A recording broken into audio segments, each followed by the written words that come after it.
When a literary hack doesn't know what to do with a word, he italicizes it. And when that doesn't do the trick, well, then he has no choice but to win the Pulitzer.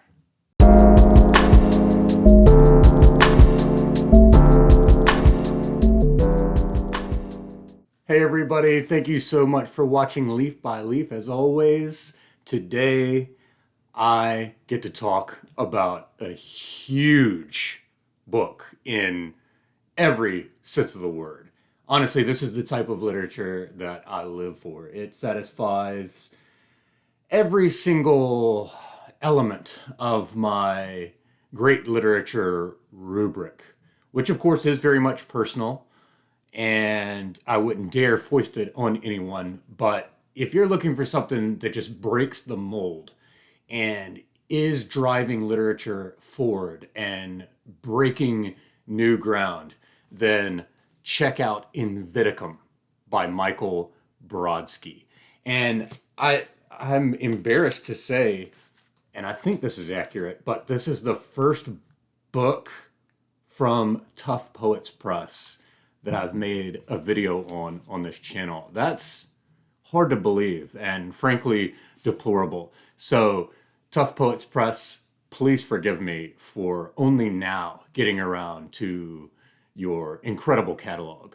This is certainly not the first of your books that I've read. It's just simply the first book from Tough Poets Press there in Arlington, Massachusetts, doing incredible work for literature, putting a lot of Alexander Thoreau's manuscripts through the press and into print for us to enjoy, for example. Just bringing a lot of neglected, wonderful literature back into print. And this isn't being brought back into print. In fact, this is a new novel by Michael Brodsky, whose career is, I think, extends back into the 70s. I always want to say 60s, but I don't think it goes back quite that.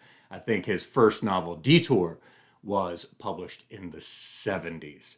And so, yeah, he's been writing for a very long time. I can't believe it has taken me this long to finally become acquainted with his work. But at the same time I can, because people aren't doing their jobs and talking about this kind of literature in the places that people are going to get their recommendations over those decades. Nevertheless, that is what this channel is for. I want to bring attention to books that I feel like are not getting the attention that they deserve. And so I'm very happy to talk about Invidicum by Michael Brodsky today. Before I get started, I just want to give you an overview of what all I'll be covering in this video. This is an enormous book. It is full of enormous ideas. It is a very large canvas. And this may be the first video also that I've got an outline, not really cues about everything I want to talk about, but literally I ended up making what became a 12-page outline. So I just really quickly want to give you an idea of where we're going to go in this video. And that way you can skip around and stuff if you'd like. First, I am going to make some opening statements or some opening assertions. These are concise statements that I like to put together to sort of synthesize my impressions of a book like this after the reading is done. So these will serve to sort of make those blurby statements. I'm smiling because the book itself is gloriously hostile to critics who love the blurb, and then it makes me think of a great book on literary criticism called Beyond the Blurb, which is what I'm seeking to do in this video.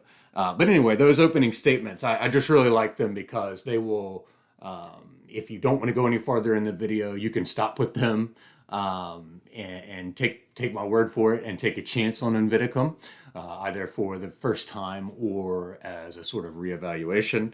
And they also will sort of set the stage for everything I'll talk about moving forward. After that, I'm going to present the postmodernist-maximalist framework from Stefano Ercolino in his book, The Maximist Novel, From Thomas Pynchon's Gravity's Rainbow to Roberto Bolaño's 2666. There are a lot of books I could have culled a framework from to sort of establish this book in the tradition.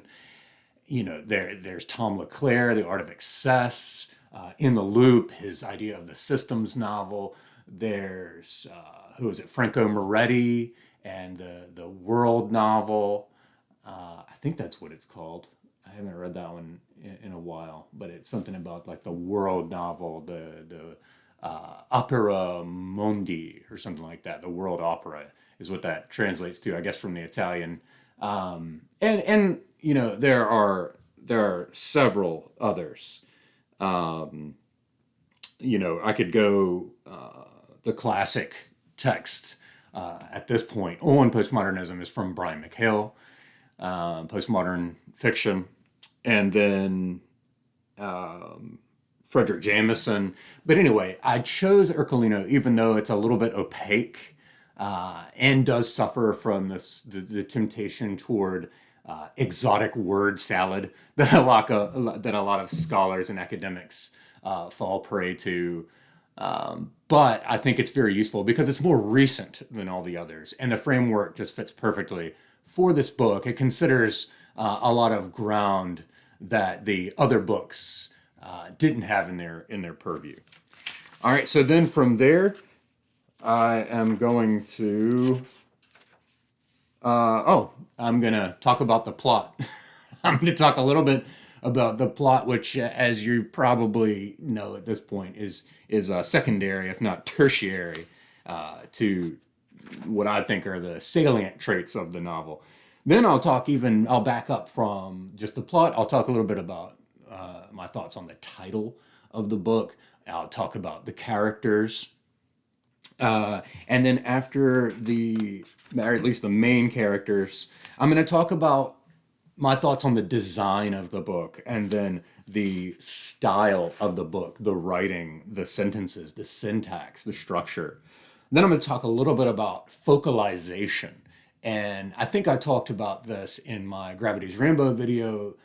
Steven Weisenberger brought in this concept of focalization in his companion to Gravity's Rainbow that I think it's very useful here. Then I'm going to talk about just a few select topics a little deeper, including non-conformism, editing, and thought and language, which I think are all very pertinent. Then I'm going to do my usual ramble through select marginalia. I will not be going through every single note I took from this book, but rather what I did was, after my reading, after all my color-coded note-taking and classification, I then went through and did these little side tabs to choose what of all of that I wanted to bring into the video. So we'll be hitting the side tabs when I do my ramble through select marginalia.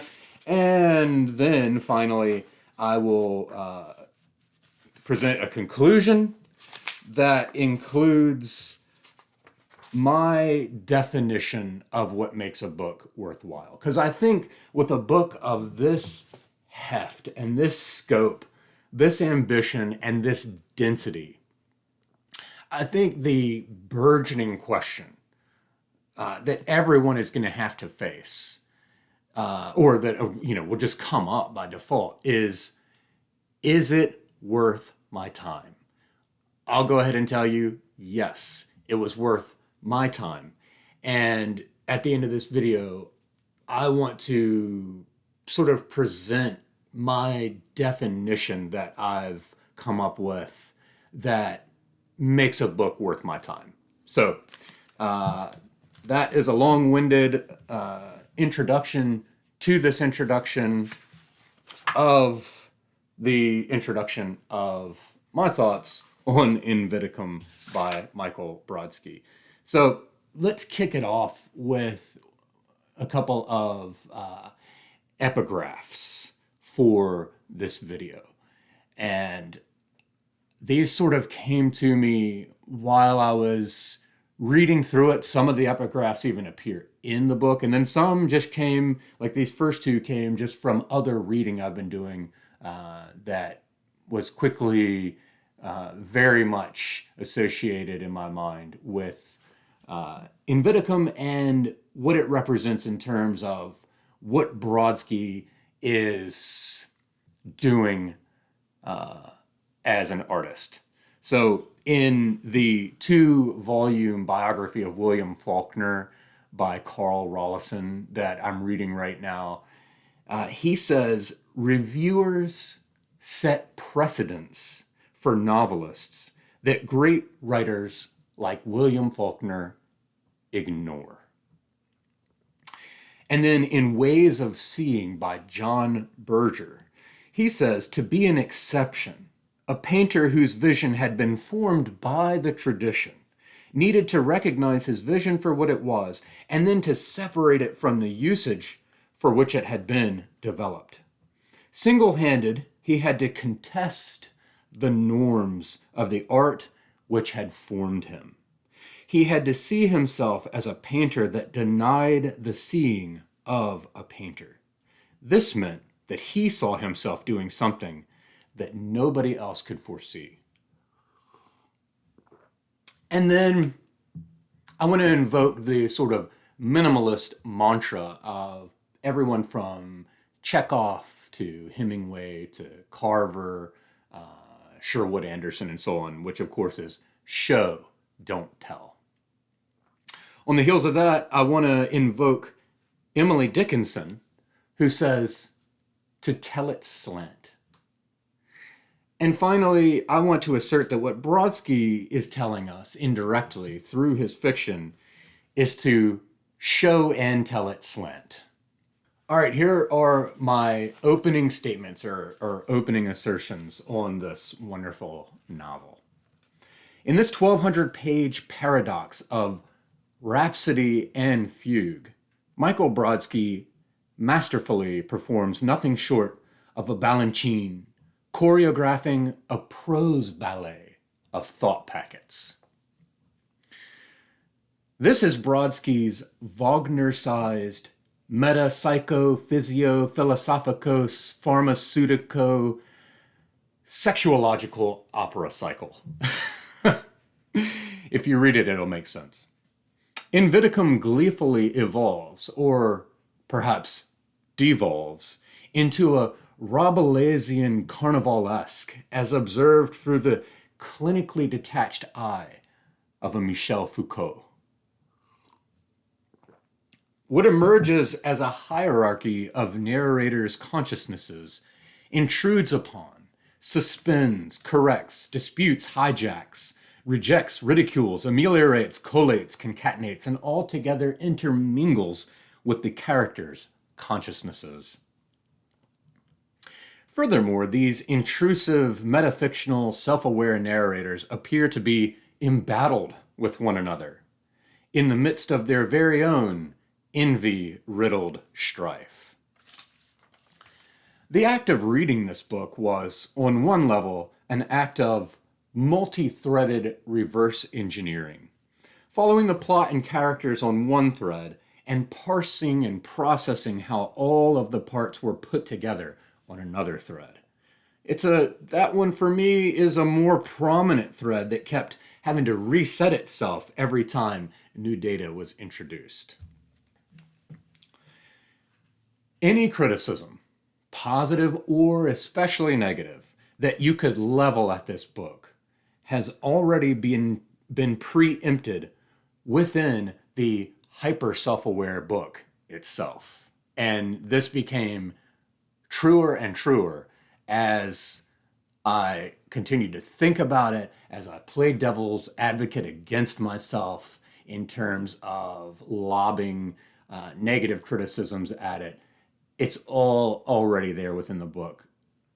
Over all these decades of Brodsky's career, he has not strayed from his vision. And in fact, everything that the pigeonholing and circumscribing reviewers have lobbed at him have only served to more entrench him in his wonderful vision. In a way I've never experienced at this level before, every role or figure, or let's call him an actor, involved in the process of publishing a book in the real world, sort of, they all interpenetrate the lines of the story. While you're reading this, the writer, the editor, the reader, and the critic are all present in a really nebulous way that is hard to describe, but a joy to experience. Astonishingly, despite 1,200 pages, Brodsky pulls off at least one novelty or flourish on every single page, resulting in a collection of over 1,200 novelties. And Paul West said as much in the New York Times book review. He said, "You know at once you are in the hands, the unrelenting grip, of a serious workman who reserves the right to amaze you several times on each page with sheer prose felicity." So that's said better than I said it, but same thought. On one level, I think we're witnessing a writer not invoking the muse, but provoking or even battling the muse in the way that Jacob wrestled the angel in Genesis 32. Similarly, we witness thought and language engage in that same clash. In this way, the text emerges from the skirmish as both a blessing and a dislocated hip. The excruciating metaphysical discrepancy between thought and language is engagingly analogized and probed and teased and pinched and dissected and, well, enriched. Brodsky conveys a commendable, stubborn refusal to compromise his vision and conform to market demands. And not just in this book. Like I said, he has been doing this across no less than 6 decades of published writing. Oh, and by the way, he is working on another book already, which is just unthinkable. Lastly, or not so lastly, what do we say? Penultimately, this book, along with the entire Brodsky repertoire, offers a sumptuous feast for the scholar, an inexhaustible well of potential for every available academic framework, and it perhaps begs for the pioneering of a new theoretical framework. You know, in the end, too, it's also just a joy to read for anyone immersed in the humanities. It's packed with references and allusions to philosophy, art, film, ballet, music, opera, literature, history, and politics. One gets the sense that Brodsky has imbibed culture to the level that such exuberant contrivances just sort of leak unbidden from his pores. Just to give you an idea, I have these little select lists that I'll read out. He takes a lot of well-known names from the humanities and twists them a little bit and makes them funny, such as Davy Hume, Ramblin' Samuel Johnson, Jake the Derider, which is, I believe, for Jacques Derrida, Henk von Kleist, or Hank V. Kleist, Jerry Hopkins, Steve Mallarmé, Fritz Mabuse, Manny the Übermensch, which is for Immanuel Kant, Manny the Übermensch of Königsberg, and my personal favorite, G. Tsimtsum Sholem Shandy, thereby sort of making this crazy portmanteau out of Tristram Shandy, Gershom Sholem, and sim sum. And then here's a select list of allusions. And what I mean with these, when I read them out, it's not simply that they're just listed in the text. They are cleverly alluded to, whether by pun or, some sort of wordplay or just some clever wink at people who read and watch and listen to the same stuff and enjoy the Western tradition of the arts, predominantly Western. And so as I read these, it's not meant to just simply be a list of stuff that was simply thrown in. What I mean is that it's cleverly alluded to. Okay, I'll stop belaboring the point. Plato's Cave, Balanchine, T.S. Eliot, Luria, Georg Cantor, Breitbart, Genesis 32, Elian Gonzalez, Stein's Making of Americans, Don Quixote, Robert Walser, Wordsworth, Descartes, Yeats's Second Coming, and the Circus Animals' Desertion. Whitman, Out of the Cradle Endlessly Rocking. Rilke, Malta Polonius in Hamlet. Proust, Henry James, a largely looming figure in this book. St. Paul, and by extension and by association, Ingmar Bergman. John Wilkes Booth, Anna Karenina, Thomas Hardy, Hobbes's Leviathan, Moby Dick, Gargantua and Pantagruel, Coleridge, especially the rhyme of the Ancient Mariner, Strange Fruit, a haunting poem, W.E.B. Du Bois, especially his concept of the double bind, Aquinas, Pride and Prejudice, Agatha Christie, Candide, Chekhov's Gun, Wittgenstein, Shakespeare's Dark Lady, Ella Fitzgerald, Louis Armstrong, Childe Roland, Gershom Scholem, Tristram Shandy, I let you know about that one already, Dante, Freud, Nightmare Abbey as Thomas Love Peacock, Jean Dielman, and I was very excited because that's one of the few films invoked in here in Brodsky's astonishing knowledge of great cinema, great film that I was familiar with and watched actually last Christmas, 2023. Dickinson, Baudelaire, especially Au Lecteur, Charles Ives, Hemingway, The Winter's Tale, Macbeth, and Frost, especially the Road Less Traveled. So just a select list. Kind of give you an idea of the feast here that I'm talking about. All right, let's move on to the postmodern-maximalist framework taken by me from my reading of the Maximus novel by Stefano Ercolino, and then sort of summarized. I'm taking is it 10 pillars? I think there are 10 pillars, 10 properties in his framework. And I will go through them all, summarize them, and then sort of relate them to Invidicum. But first, I have to go get my cat from outside because it's freezing out there and he is clawing at my front door. 1 second. The very first of this framework, it's pretty simple. Length.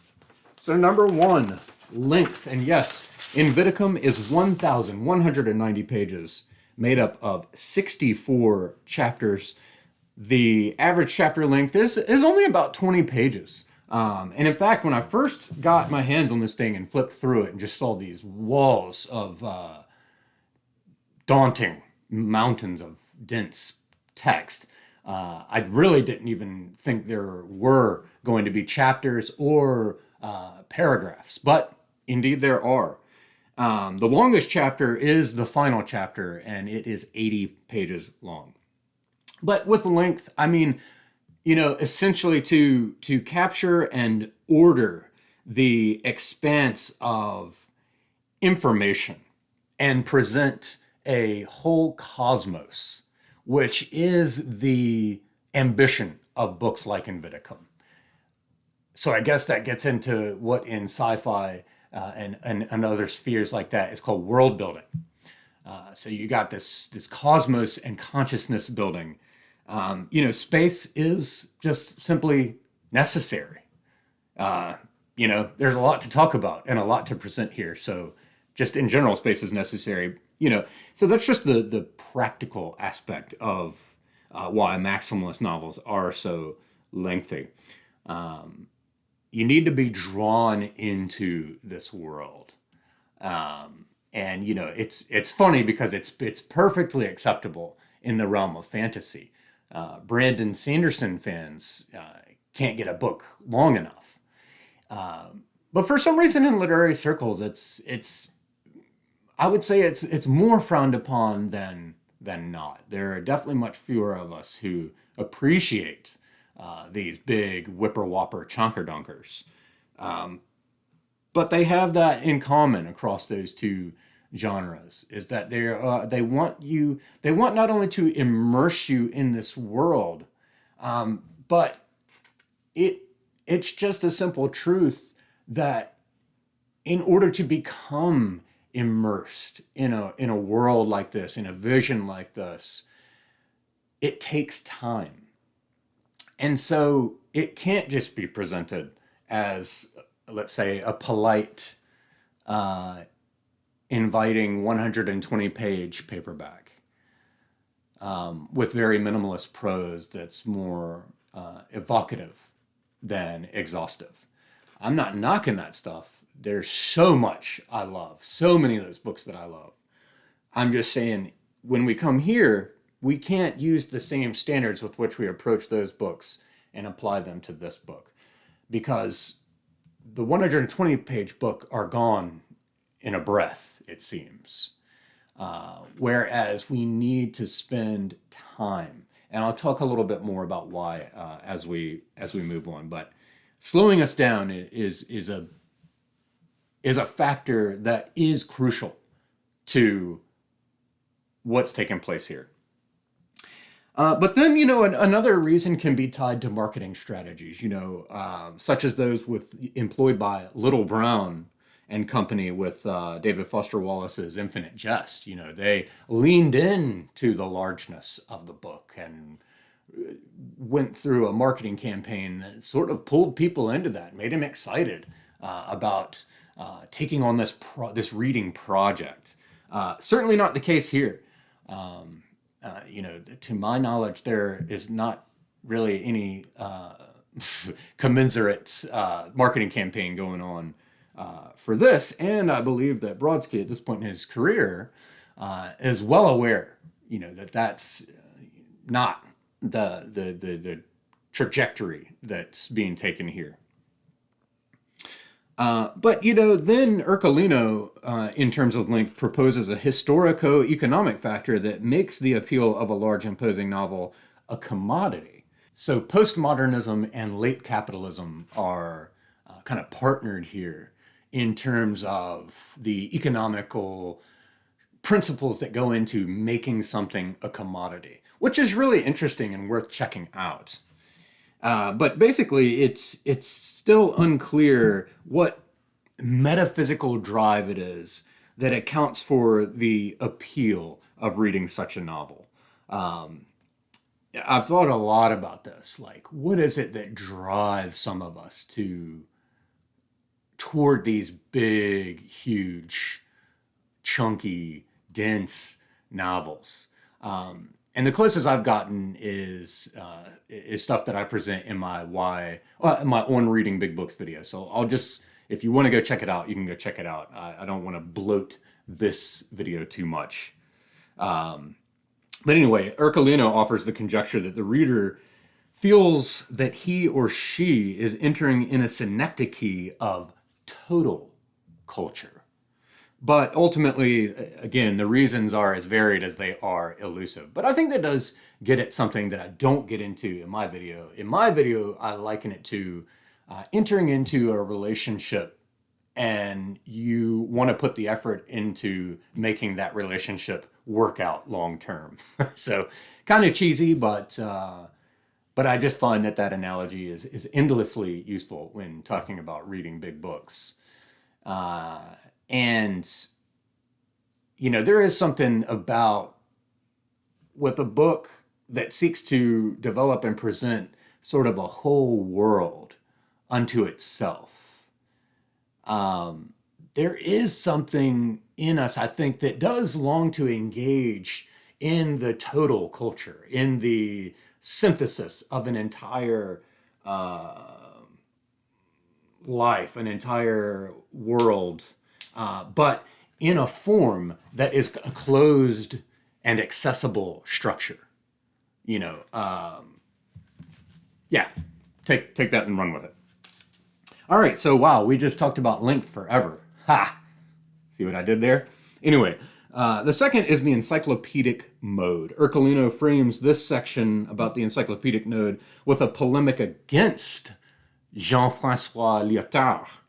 His pronouncement, Lyotard's pronouncement, that postmodernism signals the end of the grand narratives, especially in terms of history, those grand narratives of history. And of course, we have seen a lot more, of course, revisionist history, but a lot more micro history, how the history of salt and the history of germs and things like that, instead of these grand narratives of the whole of history or the total culture.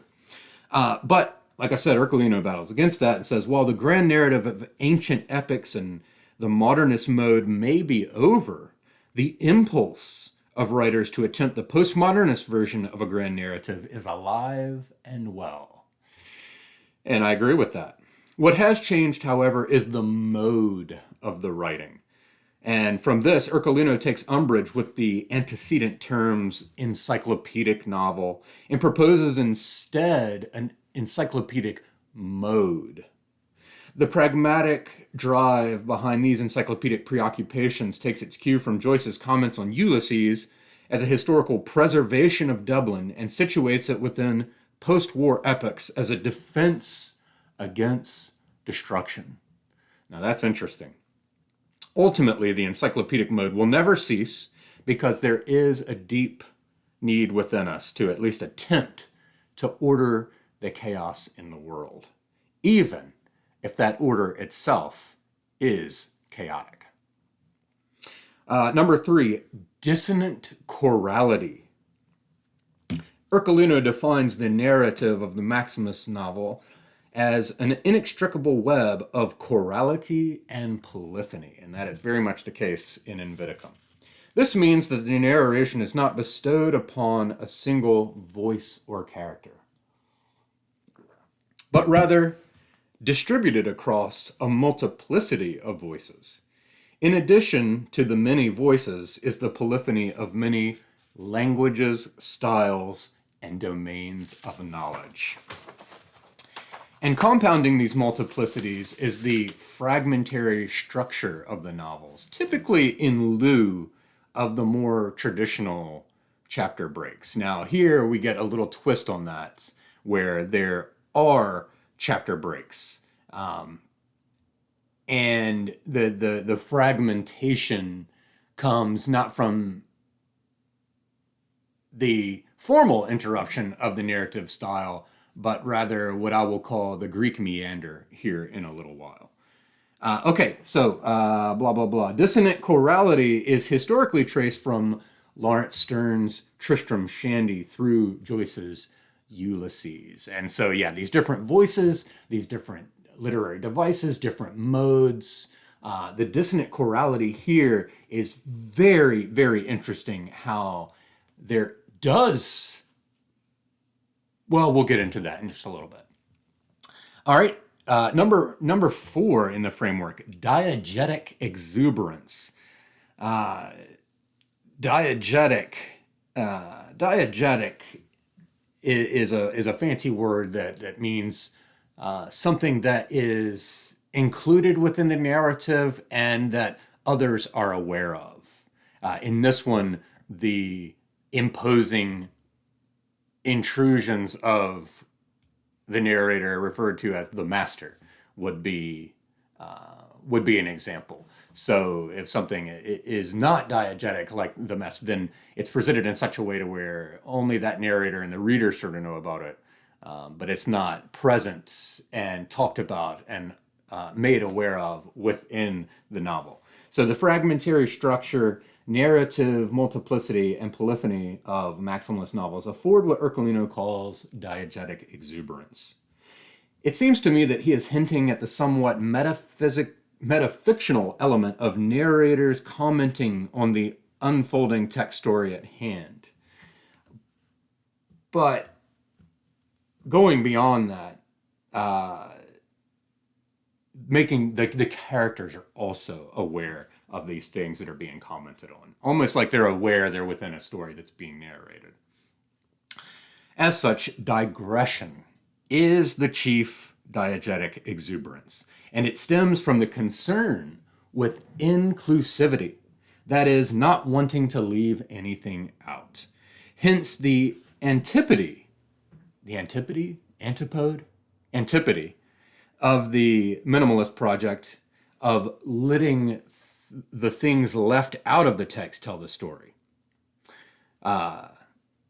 Ercolino cites the comments of the minimalist par excellence, Raymond Carver. So yeah, for the minimalists, they want to hint at things, and you sort of fill it in. And that happens here too. There's a lot that's given to us, a lot that's withheld from us, that still lets us have that imaginative filling in experience. But this sort of goes back to length as well, because of this diegetic exuberance, typically in the form of digression, stemming from not wanting anything to be left out, chasing every squirrel, as it were, that comes up in the author's mind during the time of writing. This also gets at why, we have such length. A charge, a question that'll also be leveled at the book, in addition to the primary question, I think, of is it worth my time, will be why does it have to be so long? And this kind of goes into that, is that compulsion towards inclusivity, creating a total world. Where do you stop? Do we need to print Wikipedia and bind it together and say that we've finally satisfied Borges's requirements? All right, number 5, completeness. So contra Frederick R. Carl and Tom LeClaire, Ercolino does not see maximalist novels as bearing a wild, chaotic, freewheeling narrative, but rather as adhering to a strict structuring design. There are 3 such categories of structural designs in maximalist novels: geometrical, temporal, and conceptual, or sometimes combinations.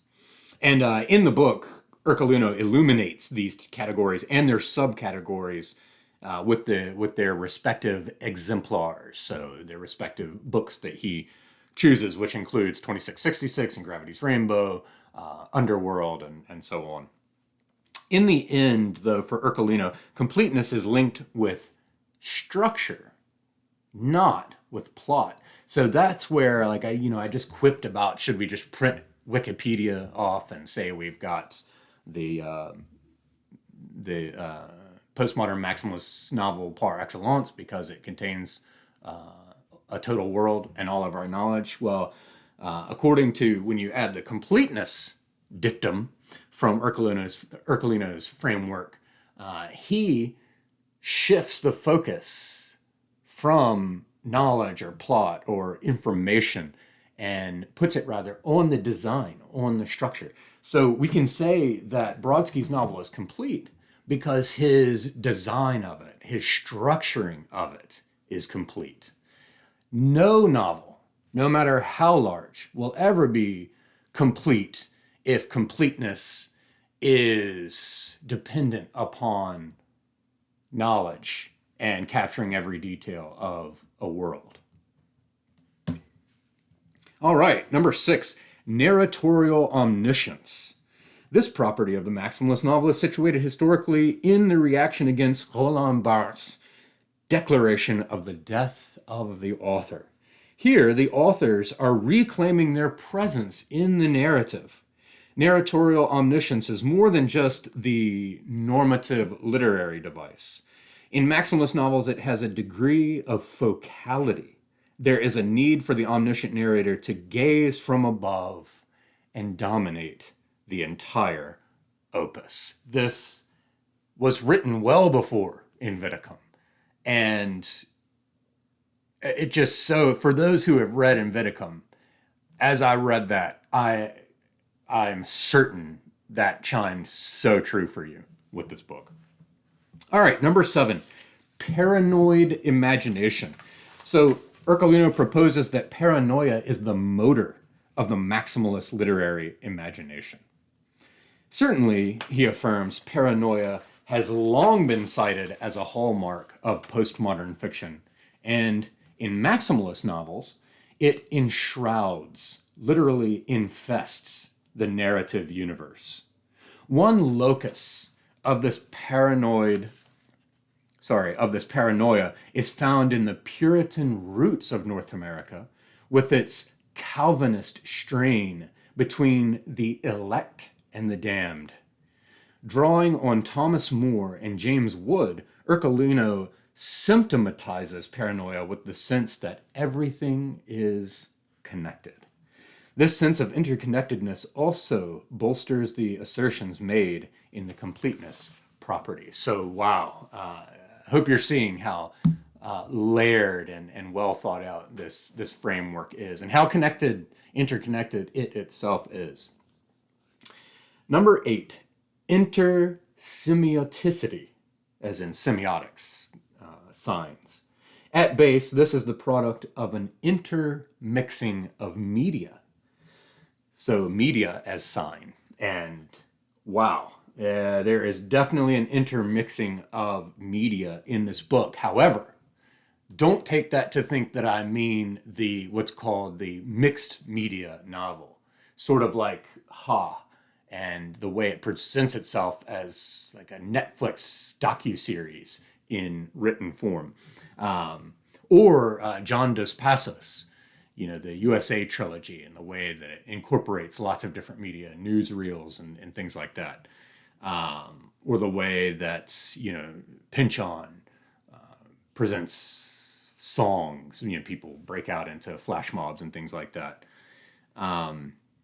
This is more, it's just got so much from film and ballet and opera and literature and politics and, more the domains of knowledge.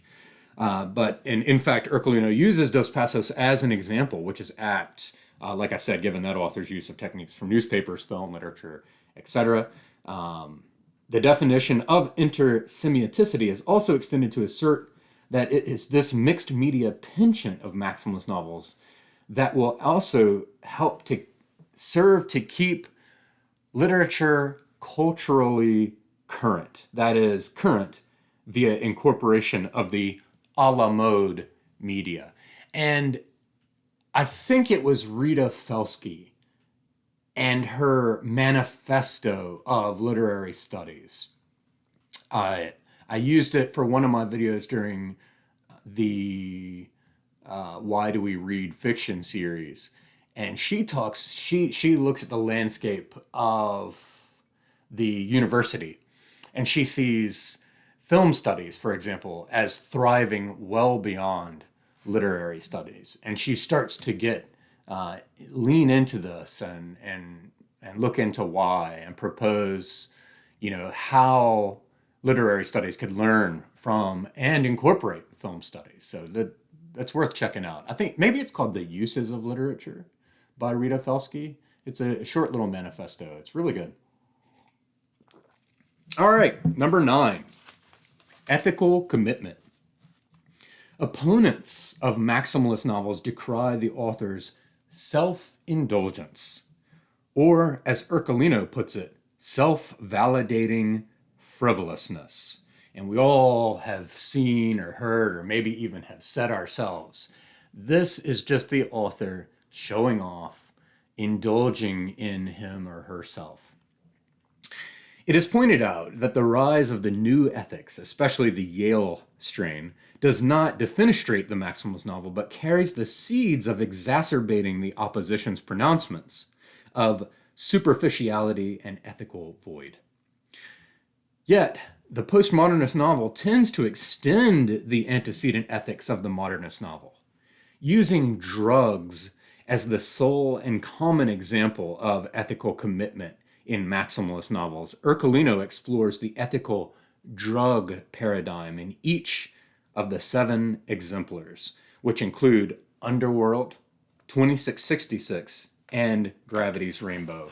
And that blew me away when I thought about it having read Invidicum, because the title itself is the name of the drug in this book and that drives the plot. So just Ercolino was spot on in his foresight, listing that as a way of driving what he means by ethical commitment. And then finally, okay, this is the last element of the framework. Hybrid realism. Though the maximalist novel is not given over completely to fantasy or some other anti-realism genre, it also is not situated within the confines of traditional realism, which is really a misnomer, but we won't get into that. There is rather a hybridization of realist modes. While maximalist novels tend to contain events and characters that border on the absurd, the aesthetics maintain a strict realism that present a new challenge to critics. And I think that's what I love about a book like Invidicum so much, is that it doesn't pander to getting good reviews in the big venues. It presents a serious challenge to readers and to critics, especially those of us who are finding our own sort of internal framework for what makes a novel good or what makes a novel worth our time, starting to, what do you call that? Ossify. Oh, yes, the plot. How could I forget? The basic plot. I'll just keep it extremely simple. And in fact, you could just read on the website. You can present the plot in a sentence here and really capture it, or really give everybody what they need to know.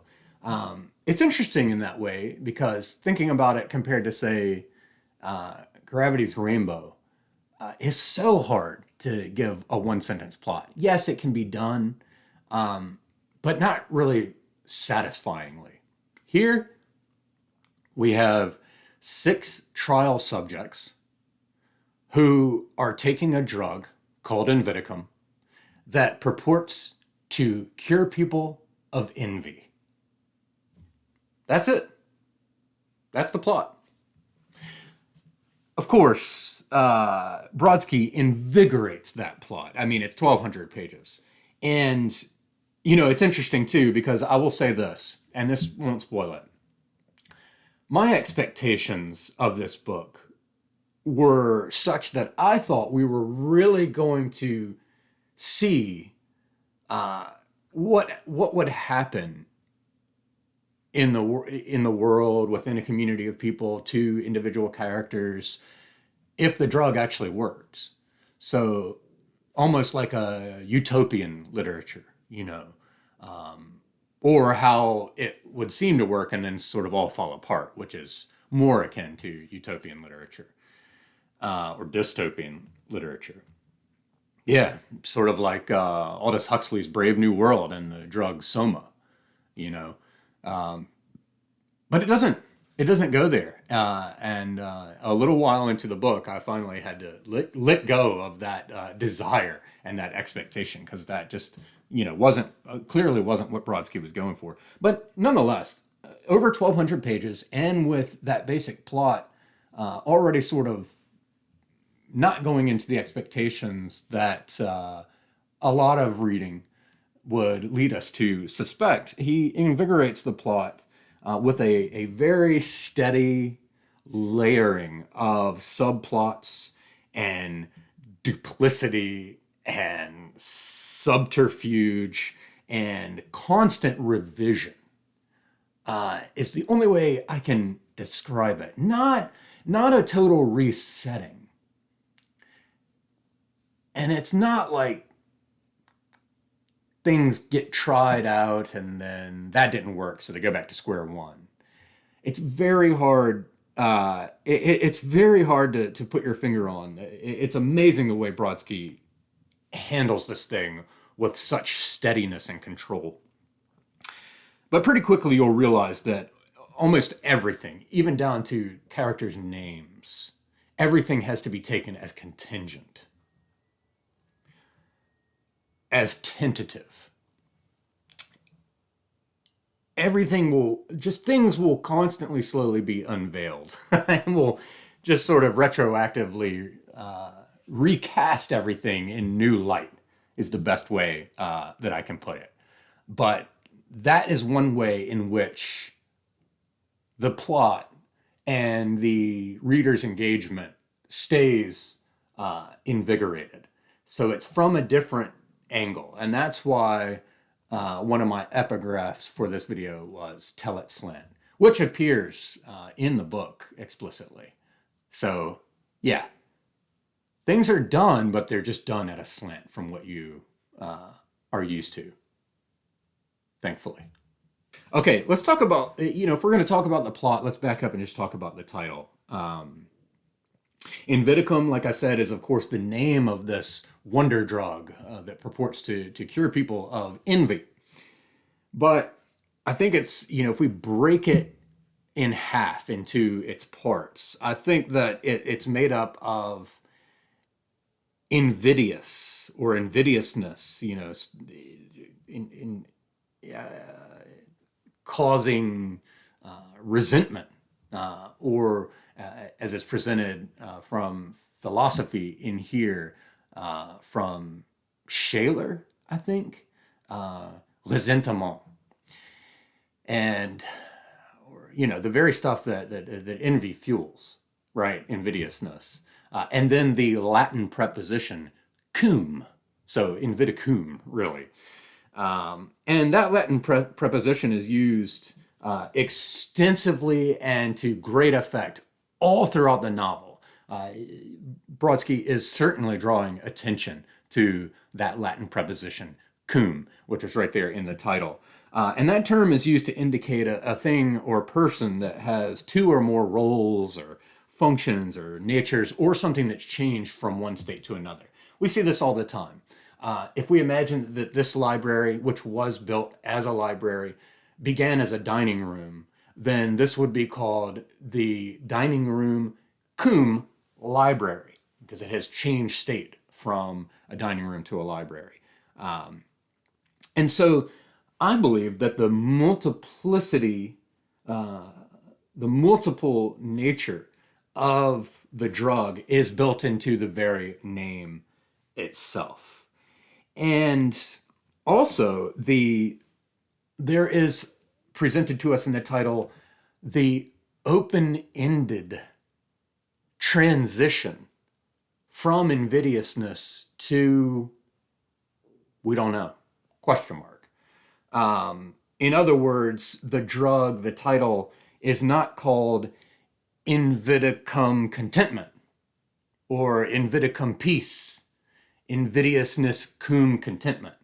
It's Invidicum, and then it's just left open-ended. What gets replaced? If a drug does successfully cure us of envy, is it simply by annihilating envy? Or does envy get offset or replaced with something else? I think this is a wonderful question that's built right into the title that will yield a great reading experience if you take that into the book with you. All right, let's talk about the main characters. And there are 6 characters. And I don't know why, but it took me so long to pick up on the reference to Pirandello's 6 characters in search of an author. And it's just staring me in the face. And then finally, it's explicitly in there on page 558. There's an explicit reference to Pirandello's 6 characters in search of an author.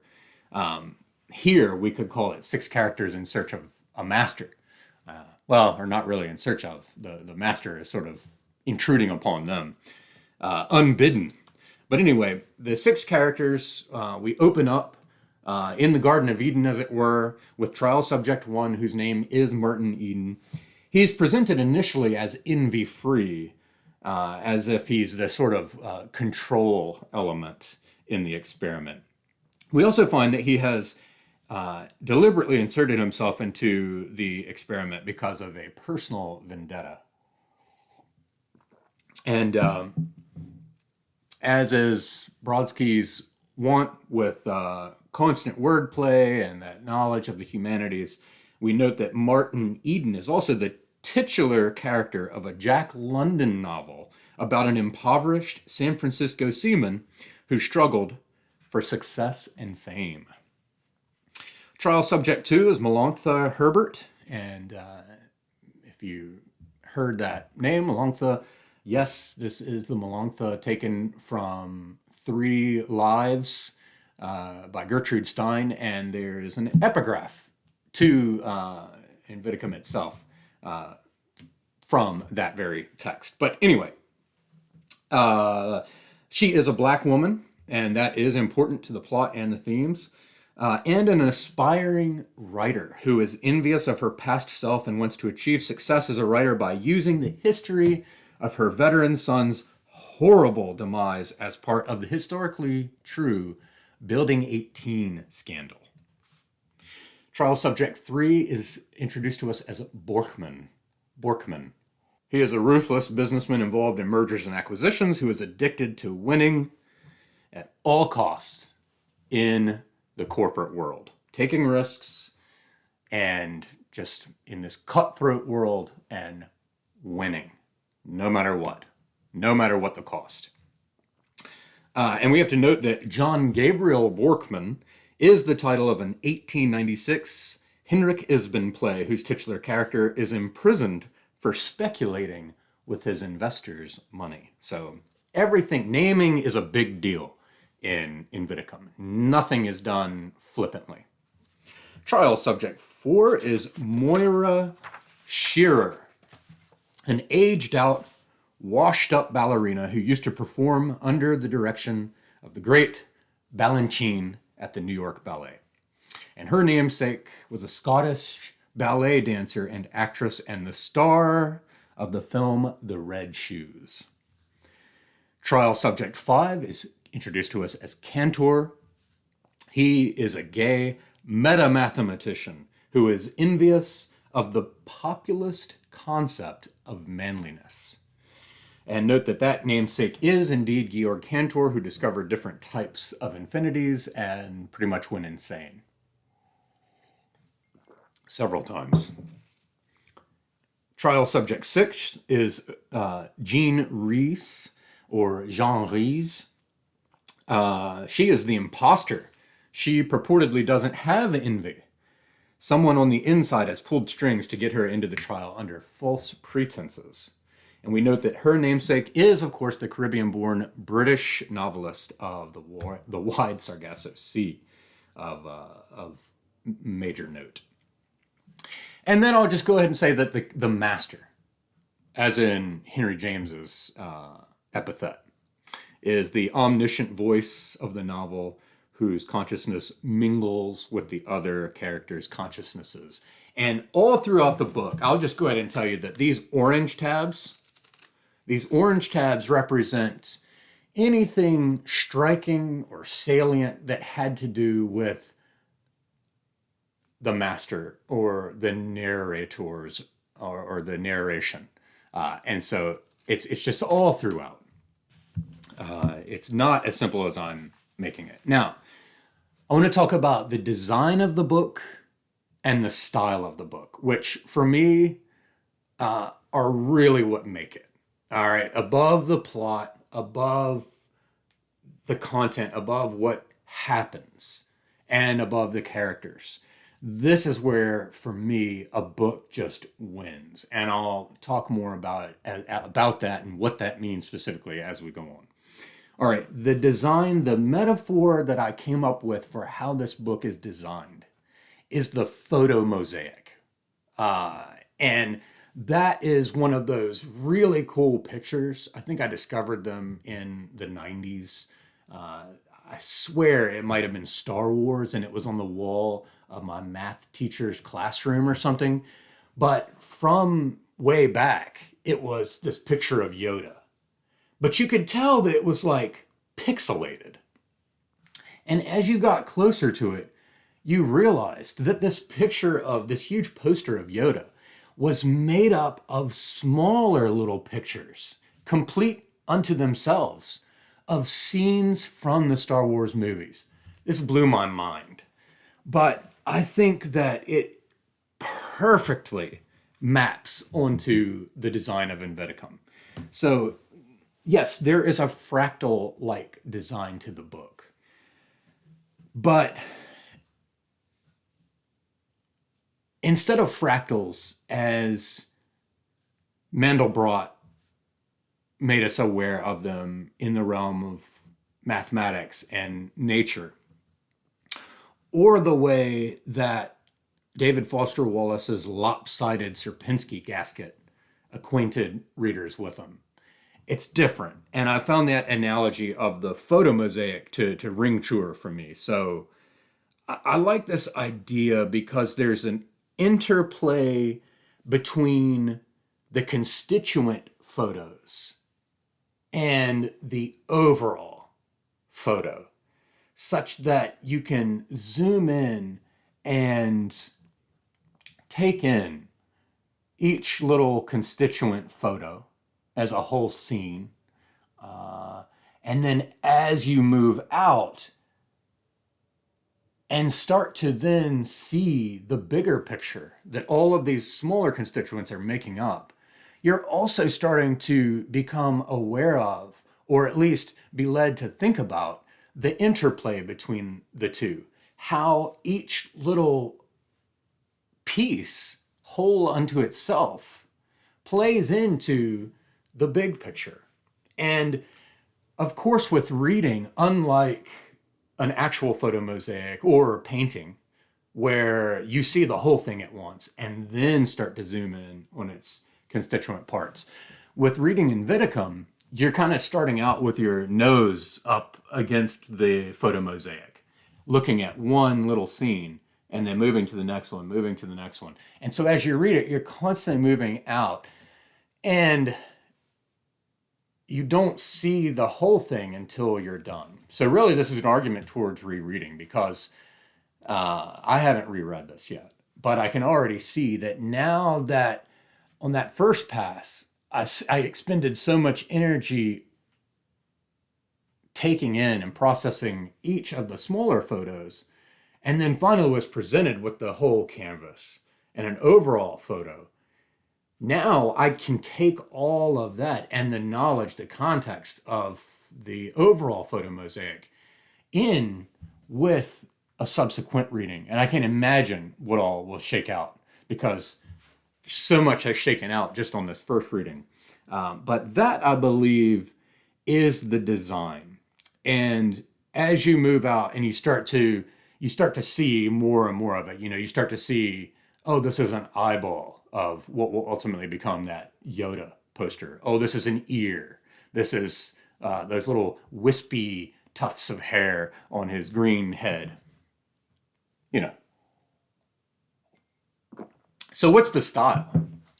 The style, I believe, is akin to a Greek meander. And if you don't know what a meander is, it's that line that kind of does this. And you see it in a lot of Greek architecture. And on the buildings of lower-end Greek restaurants. Sorry, I cracked myself up. But Yes, digression is absolutely the primary mode of this book when it comes to style.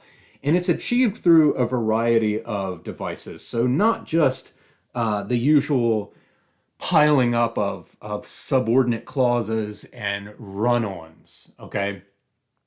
But through this intrusive polyphony, often denoted via syntax.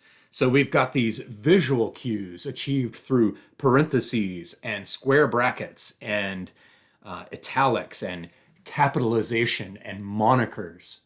Monikers? Yeah, nicknames and epithets and so on. And it just becomes so, at first it's jarring, but over time you get used to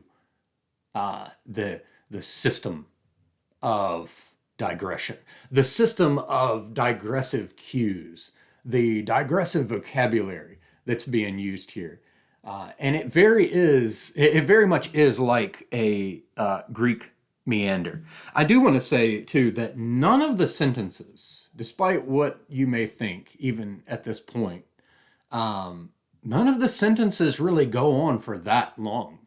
I was pretty surprised about that. And especially in our day of being acquainted with Thomas Bernard and Lucy Elmon and Laszlo Krasznahorkai, Matthias Einar, at least in Zone.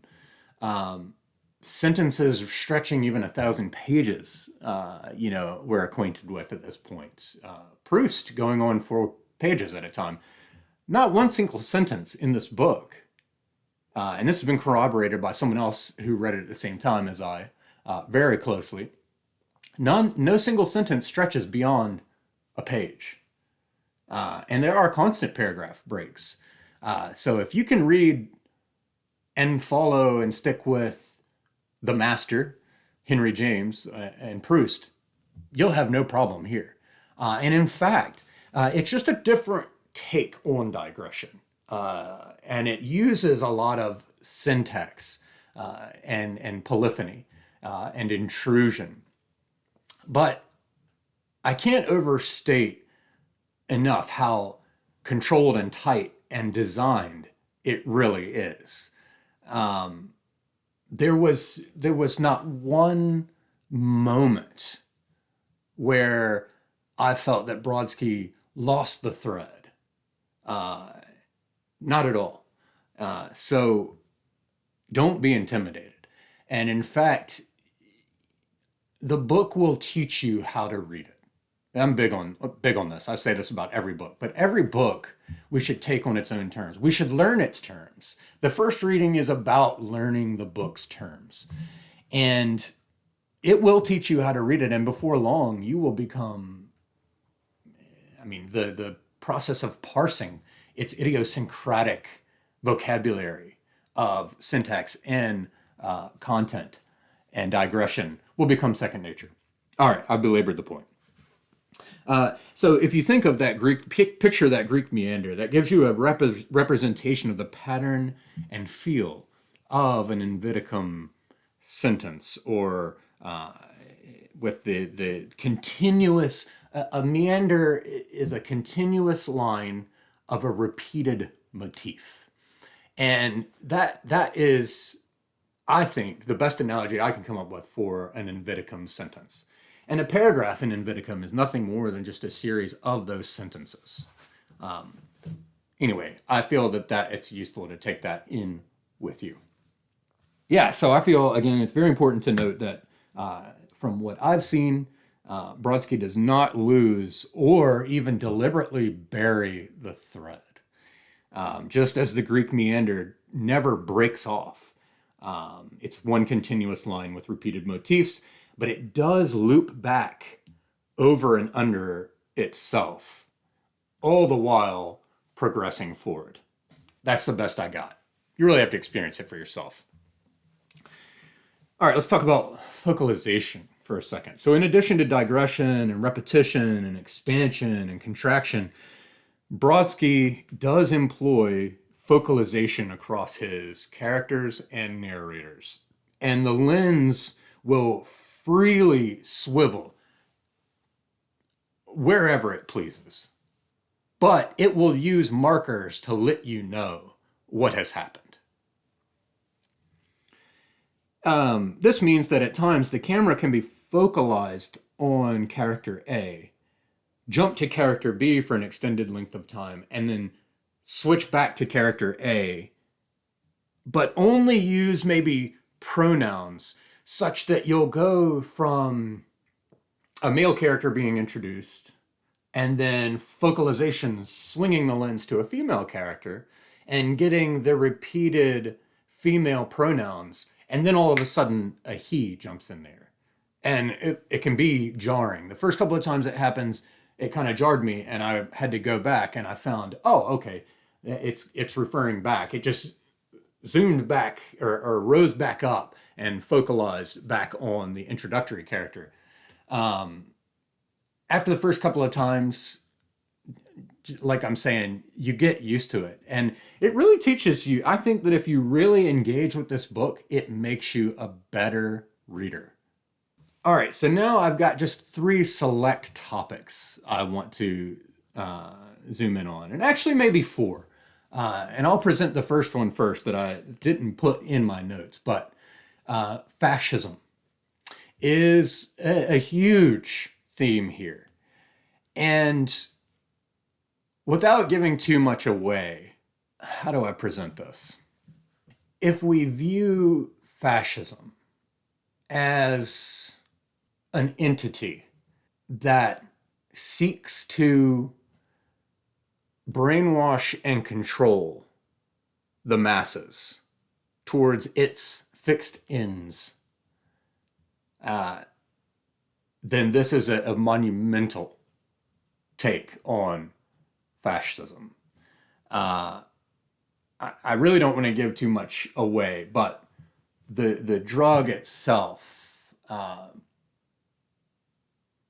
really conflates with historical attempts at ways in which we can assert fascism towards pernicious ends. And very prominent emblems or avatars that represent fascism are at play in the book. And it is, envy and fascism are very, very closely connected. And it's really hard for me not to think about the tunnel just because I stayed immersed in it for so long last year.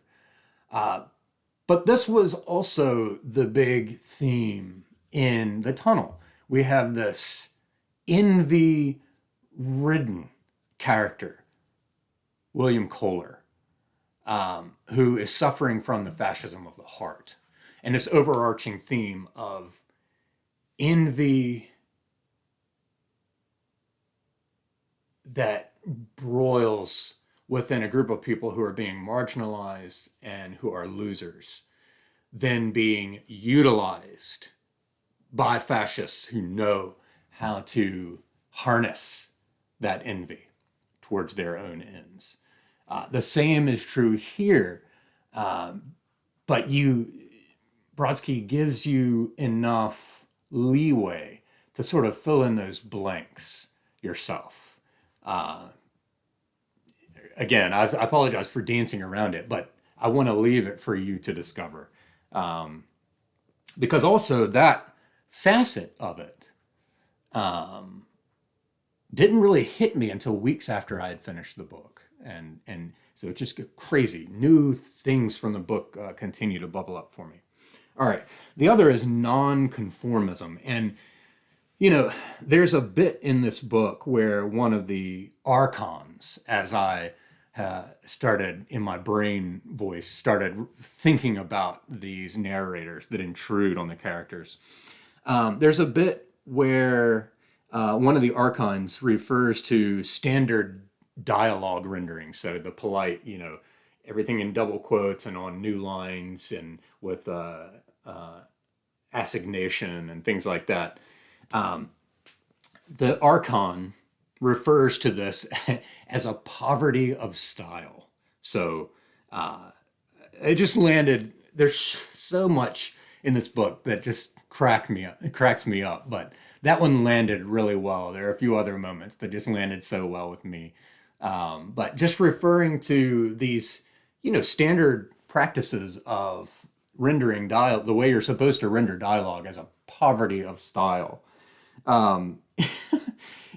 As my friend said, Brodsky basically just massacred the whole community of writers in one fell swoop. And of course, it's not necessarily Brodsky, but yeah, just hilarious. But that hyperbolic compliment. I quite like how Brodsky has sort of just dug his heels in and refused to compromise his vision and style across over 6 decades. And again, if you go and you read, like I read the earliest review I could find, which was in the New York Review of Books, and it was about Brodsky's debut novel, Detour, and the critic basically said, amazing, incredible, like, all the pyrotechnics, everything is just this wonderful, it's a writer's writer type of thing, which writer's writer comes up in here and is ridiculed. And, but, in the end, basically, nobody's going to like it, which could also, you could translate that to, because of the way that critics have told people books are supposed to be written, nobody's going to like it, right? But Brodsky, clearly, if you look and take samplings across all of his books, he is not compromised, and in fact has dug his heels in even more. And so to me, I love this. And this goes back to the 2 epigraphs I gave at the beginning, one from Carl Rawlinson and about William Faulkner, and then one from John Berger from Ways of Seeing. This is what Brodsky's doing, he is convinced of his vision. And I just can't help but picture Kafka's Hunger Artist just quietly and silently expiring in a cage as people walk by. Well, I don't want to be someone who just walks by. I not only want to savor it for myself, I want to, partly through these videos, tout it to the world. So like Kafka's Hunger Artist, he's willing to quietly die in the cage rather than bend to the market. But also with Brodsky, I get the sense that he's not also trying to just stave off what Bloom calls the anxiety of influence. I think of how Evan Dara, at least according to Stephen Moore, who I swear is the only person in the world who's ever talked to Evan Dara, recorded him as saying that he refused to read Gaddis because he quickly discerned he didn't want Gaddis to infect or affect his own style. I get that same sense from Brodsky just through his book, because there are just so many things about the book that lead you into expectations from contemporaries of the same ilk. But Brodsky is altogether sui generis comparatively. But there's something different. I think that with Brodsky, it's not that Bloomian agon of predecessors or contemporaries, but it's also not a refusal or a non-conformism or polemicism just for the sake of it, just for the sake of being an enfant terrible, right? It's something deeper. It's not a refusal to, say, use a paragraph break where most editors or readers would expect it, just just to be a bad boy, even though that example it is calculated and comes from one of my favorite lines delivered parenthetically at the exact middle of the book that says Rubicon denied. Just wonderful. Yeah, it's different. I think it's inevitable for any writer to feel a little bit of envy toward more successful contemporaries. Like in Brodsky's case, I would say Pynchon and DeLillo. I think that's inevitable. Wallace comes to mind. But Brodsky's aversions come from something or are sourced more directly from something other than simple jealousy or the need to muscle the competition out of the way. And I can't put my finger on it, but I will say that I have, with Invidicum, I have encountered something new and groundbreaking in literature of this ilk that I really struggle to concretely put into words.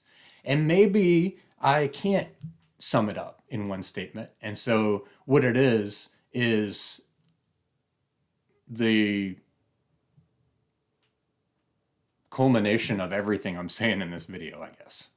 The next thing I want to talk about is editing. So I'll be honest, a book of this ilk, highly, highly, highly idiosyncratic. Not only is it 1,200 pages, it's just densely packed. The syntax, the formatting, everything about it, the neologisms, the portmanteaus, everything about it is really an editing nightmare. And the crazy thing is that it's done at such a meticulous level and it all becomes so crucial, like the nesting of square brackets and parentheses, the use of italics and the lack of italics. They're all so critical to the thought, the meaning that's being presented, that if anything goes awry, it can really damage the experience of the book and thus jeopardize the writer's ethos with the reader. And as I started reading this thing and quickly became aware of how highly idiosyncratic it is, the more acutely aware, the more like on edge I was at mistakes. Okay. And because I was just like, I saw this house of cards and any one little oversight could have knocked the whole thing down. Right. So I felt as if I were walking on eggshells. And I've talked about this before, but part of it, I am very, very attuned to looking for such things. And especially with my background as a software developer, programmer, scripter, data scientist, drilling into the tiniest little piece of syntax being off can wreck a whole program. And so, for example, if Brodsky opens up a left parenthesis, I just kind of go ahead and look for that closing one. If brackets are open within, I'm going to look to make sure it's closed up properly. On and on and on, right? While there were a couple, there were a handful of mistakes. Yes, like some spacing was off and things like that. I'm going to say this. I love Deep Vellum. Love, love, love Deep Vellum. But the editing has gotten sloppy. Even the editing in my copy of my beloved Solenoid. There are things that where it doesn't wreck the whole reading experience and it doesn't damage the meaning or the coherence of the text. There were a lot of editing blemishes that still, they make you cringe, right? This has nowhere near that level. And the stuff that we're seeing from the resurrected Dalkey archive texts in their Essential series, some of these seem to be digital scans and so on. And look, I'm not trying to knock on the operation. I absolutely love Deep Vellum, and I am so thankful for what they're doing. And I understand that some of this stuff is just circumstantial. You're trying to do a good service at a high level with what you've got, right? But I will say that the editing in this is shockingly tight for what it is. And then when I learned that Brodsky has worked as an editor for the UN since 1991, it started to make a little more sense. And I learned that Brodsky himself went through several drafts of this, and then Stephen Moore, Mr. Eagle Eye himself, edited, and then Rick Schober at Tough Poets Press also did editing on this book. Now, all that said, it's all the more incredible that it is as tight as it is, with as idiosyncratic as it is, because inevitably, once you as a writer pass off, let's say that you as a writer, you have it 100% the way you want it. 100%. There are no mistakes. With a book like this, written like this, when you pass that to the editor, or a team of editors, not in this case. In David Foster Wallace's case, Little Brown and Company, there's going to be a team. Inevitably, there's going to be something that gets changed or shifted.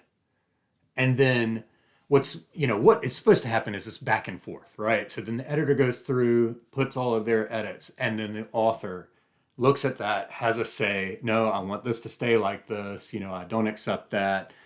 It's just a back and forth. It's a collaboration. This was going with a book this size. That's so difficult. It's so difficult for the writer to try to maintain the fidelity of their vision and the exact way they want things through all of the editing and revising and then typesetting and then printing.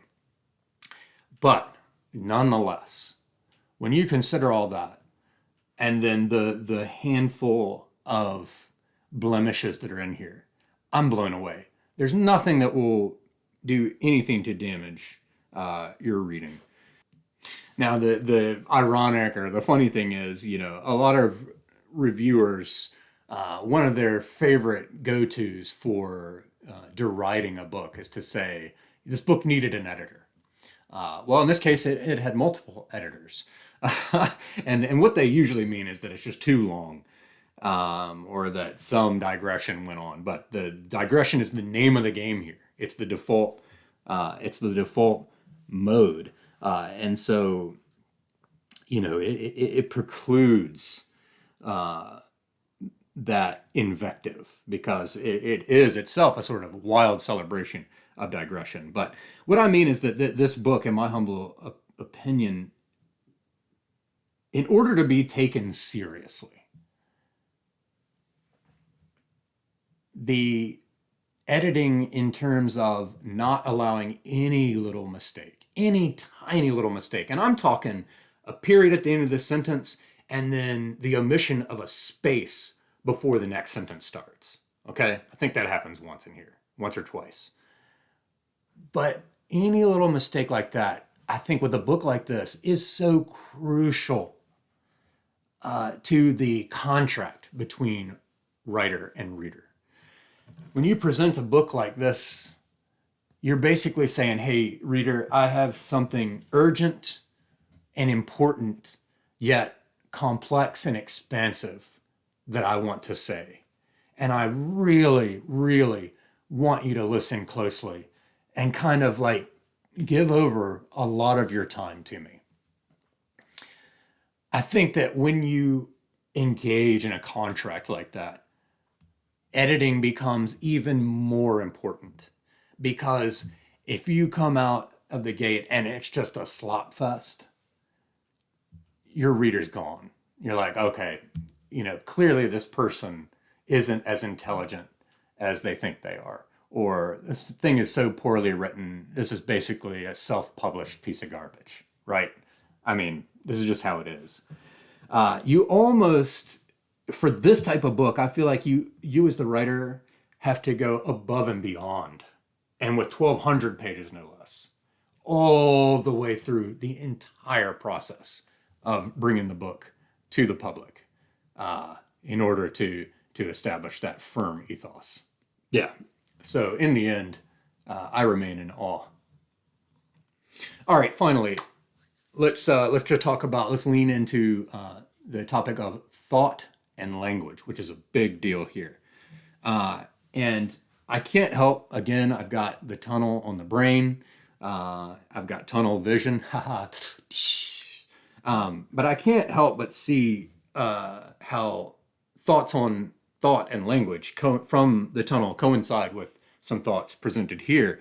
And there's this stunning metaphor in the tunnel. It's one of my favorite in the whole book about the blackboard. And so let me just read a little bit from the tunnel.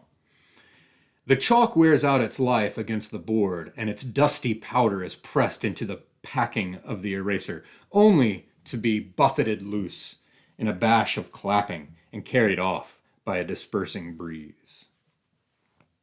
A word's history is what the word is.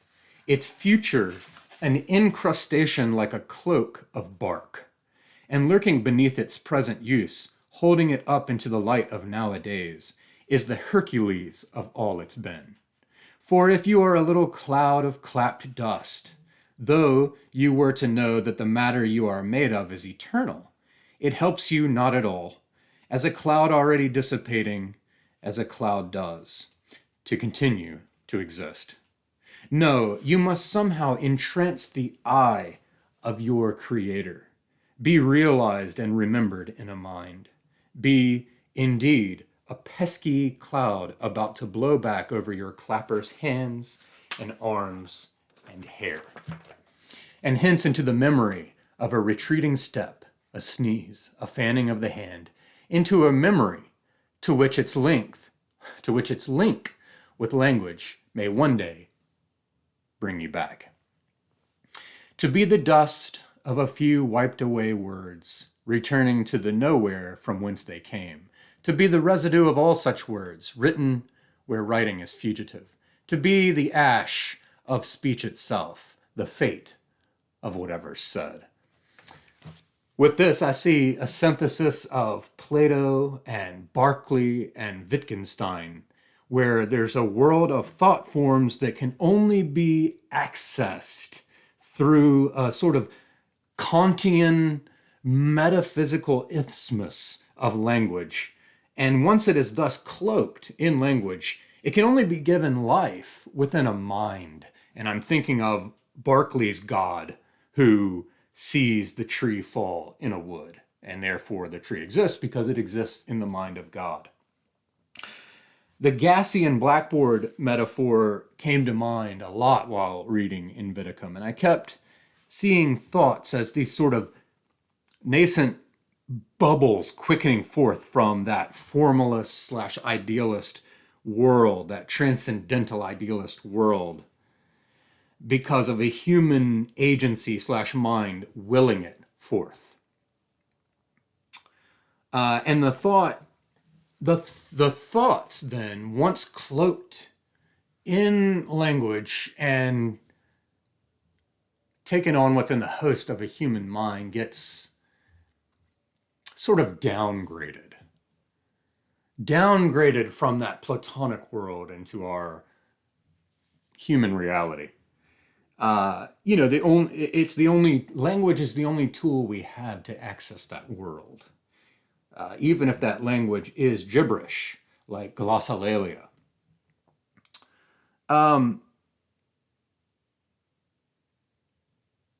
So the thoughts give birth onto the blackboard as a chalky language. So in that sense, we've created matter in the world, right? But have we? Because the first law of thermodynamics states that matter cannot be created or destroyed. So we can't be said by that law to have created new matter in the world, right? But in the world of that linguistic isthmus, we've put, I guess a way to think about it, and the way I've thought about it, is we're able to put skin on what was once a sort of invisible dark matter. And neither can it be destroyed. So, as he says in Invidicum, in the text itself, language, writing is only additive. It can't be annihilated. Just like the Gass is saying that a word carries with it the history of all its meanings.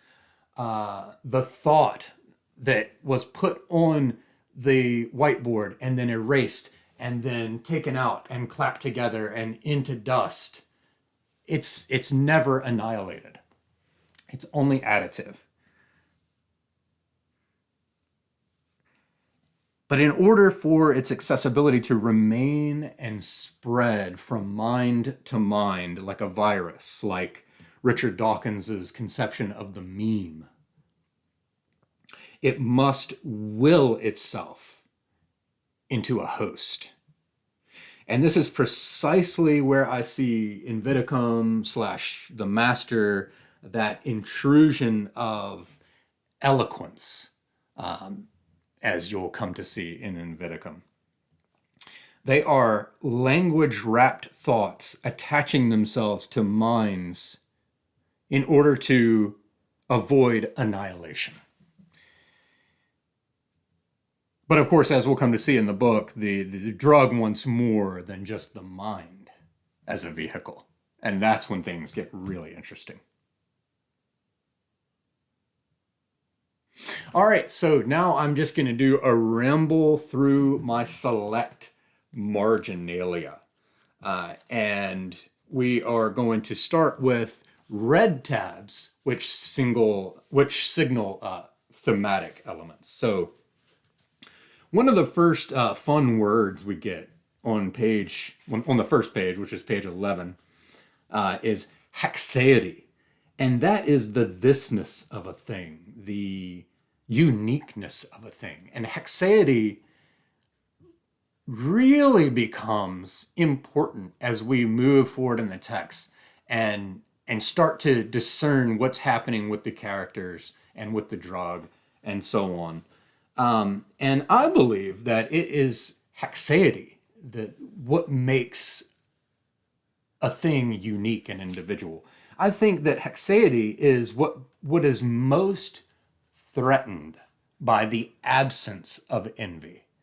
And that was a really interesting thought to explore in this book. Because, going into it, I'm thinking, I wonder how this author is going to present a world in which, a reality in which a character doesn't have envy, right? But instead it sort of flips it and it says, wait a minute.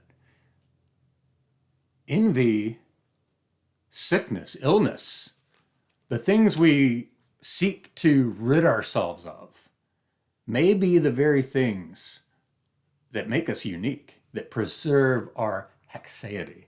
So take that with you. Next, we've got, on page 13, we get introduced to the concept of a pharmacon. A pharmacon is both the poison and the antidote. Sorry, could be anecdotal, but a pharmacon is something that sort of gives you the disease and cures you of it. But this is being linked to fans, as in a sports fan or a fan of a writer. Fans are a poison / antidote, a pharmacon to which she's still addicted, even if, in confirming her a talent, they establish its limits and the breadth of its misuse. You could also say critics are a pharmacon. They seduce her, the little devils, into surrendering posthumous validation without bound for a fatefully minuscule niche as a dancer's dancer. No designation more smarmily detestable in the overrated here and now. You can really hear Gaddis sort of nodding his head and agreeing with this, but critics, readers, fans as pharmacons, seducing the artist into pandering to the limits that those critics, fans, readers put on them in order to be successful in the here and now, instead of staying focused on what's called here posthumous validation.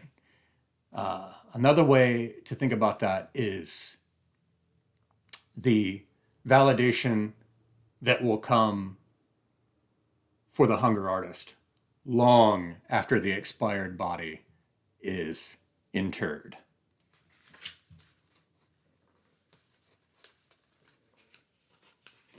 Continuing on with red tabs. Oh yeah, I love this. This is sort of the same thing. The opposing, what should I say? The antithetical being. Like, what am I trying to say here? The state of being made up of two opposing forces or states, like a pharmacon. He wants, though he doesn't admit it, to be his own muse, his own Phaedrus, a Nero who is both fiddle and flames. I love this. Some of these aphorisms are just very thought-provoking. Addiction is only about the impossibility of deciding whether or not to give in. What, he asked me point blank, if my life played itself out as desired, i.e., as one long pacification of a tantrum? Wouldn't that be the worst fate of all? So I love this because really, so often what we want when we say, yes, we want to be envy-free, we want to, get rich quick scheme, we want a lose weight fast and shortcut scheme. We want a better job, better house, better car, all this stuff. What we're really saying is that we long for a life where it is one long pacification of a tantrum. And, there's so many places you can go with that. In some ways, we never really grow up. And we throw adult tantrums and so on. But then that is followed with, wouldn't that be the worst fate of all? So again, that goes back to what it is that makes us unique. But obviously, we wouldn't want to lean into invidiousness and tantrum throwing as asserting our individuality and our identity. But, I guess what it is it's the resistance that those temptations bring to us. It's engaging with that resistance instead of wallpapering it over with a pharmaceutical that is, I think, the indirect food for thought.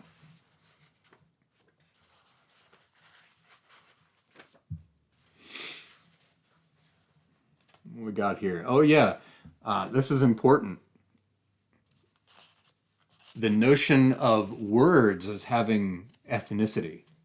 As a black woman, she must feel like italicizing a lot of white words, for most of our words are, for better or worse, white ones.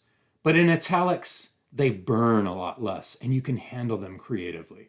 So words as having ethnicity, and in a little while we'll get into words as having gender. But listen to this thought on words as well. Words as the tool, matter with which, the substance with which a writer works versus other types of artists.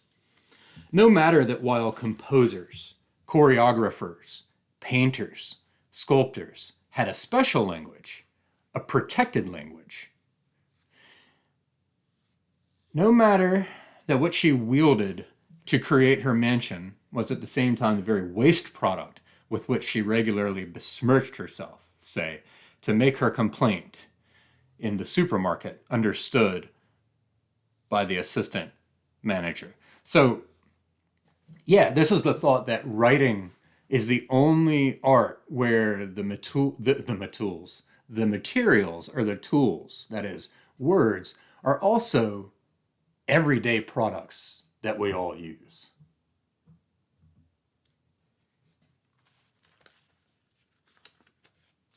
So there has to be a special way with which you use that material to make art, right?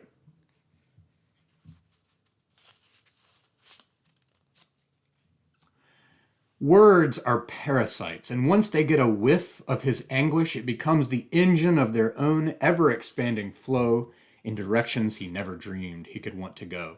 For their expansion is his expansion, and once they've sucked the anguish dry, after dragging it through all sorts of byways and arteries and dead ends, he finds himself saddled with thoughts he never dreamed he could father. So some people will say, is it excess or expansion? I think what's going on here is expansion, or what Richard Rorty refers to as our final vocabulary. So that's another way we could see length in big books of this vision and ambition, is a way of expanding our final vocabulary. And that doesn't mean just vocabulary words, but knowledge and thought.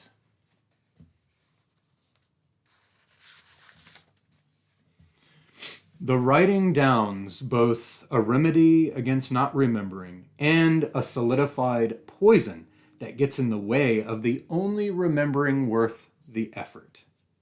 To wit, remembering that doesn't know what it's going to collide with on the way back. On the not always rocky enough road to remembering. In short, writing's a pharmacon, says a voice he doesn't recognize. And Invidicum is envy's pharmacon, says a voice he doesn't recognize. What did I just do? Oh, sorry. In short, writing's a pharmacon, says a voice he doesn't recognize. And Invidicum is envy's pharmacon. It cuts off envy at the root, prevents it from playing itself out, prevents it from becoming a process, prevents it from stumbling on the unsuspected targets of envy. Couple of things here that are major themes within the book. So some of them I've already presented, like thought versus language. But this is getting at just sitting and thinking through things. But then also the writer's vocation or fraught plight, as presented here, in getting them down on paper. This writing is a pharmacon because on the one hand, it helps capture these thoughts, but on the other hand, it interrupts the word flow word flow within the world flow as it's presented here. And it sort of straitjackets that process, that immanent process that is sort of in communion with the Platonic world. It's a very slippery thing. But it's like, just imagine where we could go. Imagine what discoveries we could make. But where would they exist if we didn't straitjacket them and wrangle them into language? And so there's always something lost. But then, yeah, then it likens it to Invidicum as being envy's pharmacon, and says that it's, it's cutting envy off at the root, not letting itself play out.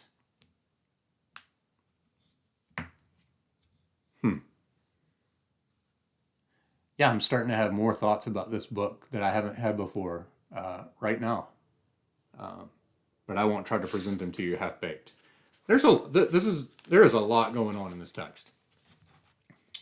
Okay, why is it every time she puts lead to pulp, the conviction takes over that there's an infinity of far brainier, hardier brain children waiting in the wings, howling to her divided attention, outraged that she continues to labor over this soon-to-be stillborn.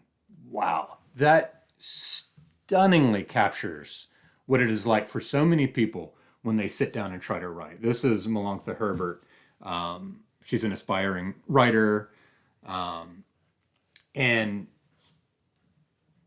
she's constantly feeling like, if she starts over with a fresh sheet of paper and a fresh sharpened pencil, that she'll get it right this time, and so she's constantly like starting into something and then completely unsatisfied with it, and just feels like if she just scraps it all and starts over with fresh lead and fresh pulp, she'll be okay. But here it's presented as, I think every writer has experienced that moment where you feel so strongly about something, you've got it, you're like, oh, that's perfect, and you sit down and start to write it out, and you're just like, man, this is garbage.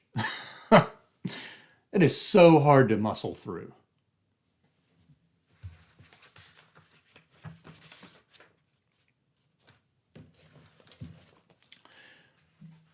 It's what one does with one's mediocrity that counts. Everybody can be mediocre after all. It's knowing how to wield that mediocrity for all it's worth, how to pinpoint exactly what terrifies you about and makes you recoil from your love for that mediocrity. Wonderful, wonderful life advice. And yeah, I think there are just a lot of things that Invidicum presents as stuff for us to think about that leads into stuff I gleaned from Vivian, what's her name? Gornick? Vivian Gornick's book, something about second chances. I used it in another one of my videos for the Why Do We Read Fiction series. And it's about constantly using books as a method of constantly putting our own selves back on the psychoanalyst's couch. There's a lot in here that's rich for that. I like this. As Rodin said, that the only thing more beautiful than a beautiful thing is the ruin of a beautiful thing. So do I say that better than the perspective through a window is that perspective mutilated by the perceiver's reflection in the pane. And I hate to keep doing this, but that is a very poignant and repeated trope in The Tunnel. All right, next on the red tabs. Oh yeah. Put differently, the master's text, as it oozes its way through gazes big and small, wants the reader/listener or watcher/listener to follow a parallel, choppy and erratic, unleisurely path from thought packet to thought packet. There, the cat's out of the bag, each oozing from the mouth of some gaze rather than experience, full apprehension of an entire homogeneous field on which a full-fledged story crammed full of sweaty horsehair and other Thanksgiving Day trimmings is spread out for consumption. Oh, yeah. Embrace the thought packet. His thought isn't already there, ready to don words as a ready-made garment. What it is, his thought, is a process looking to find reality, form, existence in words as words. As the man said, the thought isn't already there. It's not a picture, so the expression of the thought won't be a description of the picture. Wittgenstein. And it's not a feeling, so don't hold your breath, Cantor, waiting for intermingling word flow to give vent to the feeling as a sigh gives vent to grief. Nor is it the expression of a private language, which is to be translated into that of an accessible one. Man, that hit me. That's deep. That's deep. And again, it's getting at how do we access that world of thoughts and intuition? How do we transubstantiate it from one medium into another while maintaining some sort of isomorphic fidelity?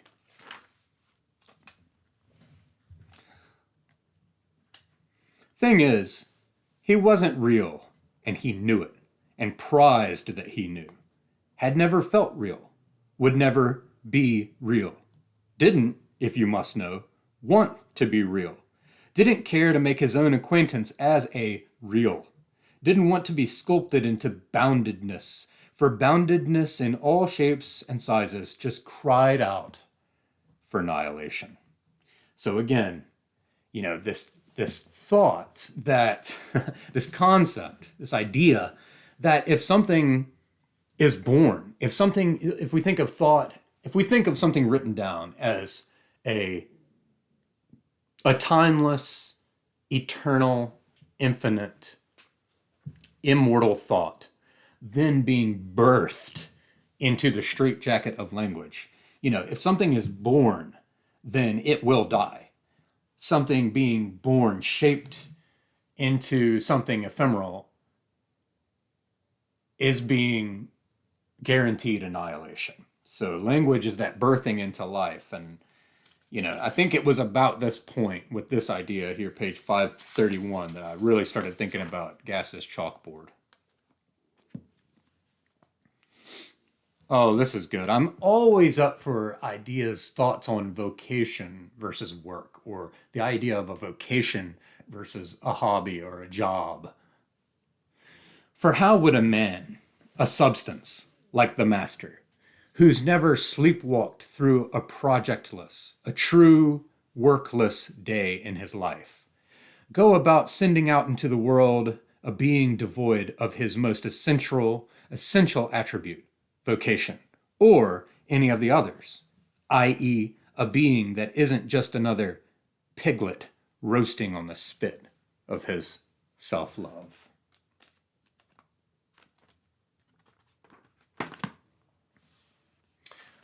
About page 715, we finally get someone who says simply, I can't decide whether envy is a disease or a symptom. So it's a little different than the pharmacon. That would be, I can't decide whether envy is the disease or the cure. But this is saying, this is getting more at, is envy the root we should be targeting, or is it just a symptom of something deeper? The latter is what I believe.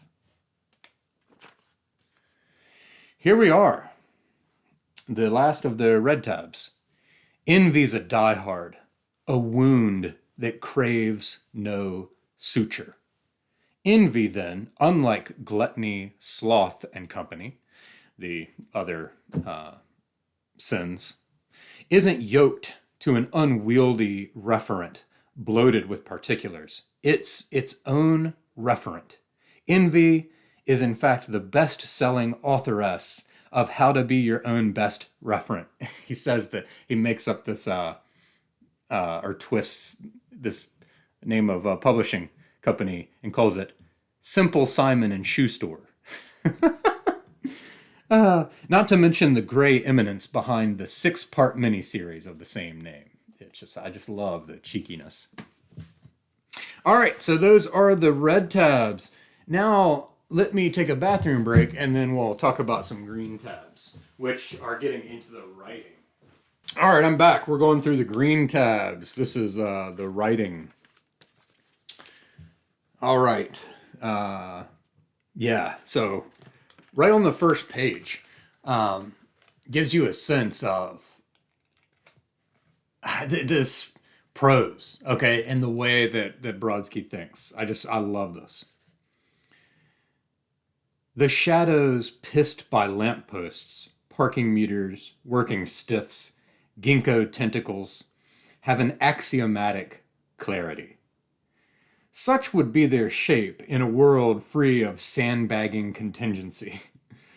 And hey, isn't that some homeless guy's piss trail migrating toward a sun patch? And while we're at it, isn't that a curved mast post? Its sputtering but stalwart bulb coaching like any press agent worth his salt, goading, prodding, a plane to parlay the sublime shadow of its trunk into an off Broadway contract good for, say, 2 or 3 chamber plays. But Mr. Trunk clearly has other fish to fry, his vocation of the moment being to defer. Compliments of as many Beau's crippling twists and turns can be mismanaged. His shameful, because roots forswearing ascent into the sky. Wow. Yeah. Talk about a way to use prose to paint mise en scène.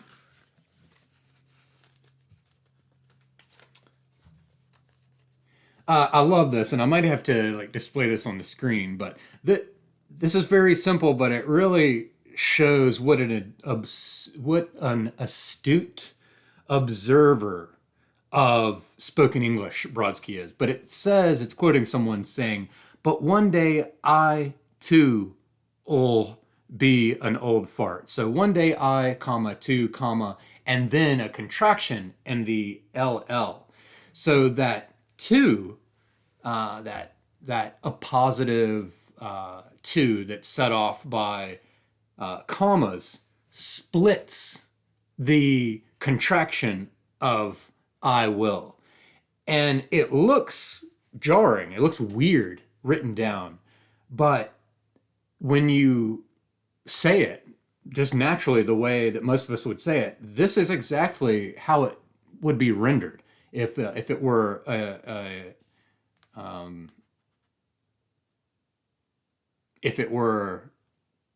a faithful transcript. One day I too will be an old fart. That just shows you sort of the level at which he is an astute observer in reality and then seeks to render that onto the page for us. All right. Where are we? Oh, yeah. A wisp of greasy, gust-driven trash approaches, then retreats, clearly too terrified of pursuers to halt long enough to plead for help. Its disappearance is a reminder of the so many heart-stopping dives into the wings, high points in any ballet, that Mr. B devised just for her. And of course, this is Moira Shearer. And so I love how, as a good novelist would, the prose, the narrative of even the mise en scène, the prose will adapt to the character that's focalized. So, because she was a ballerina under the tutelage of Balanchine, when she sees urban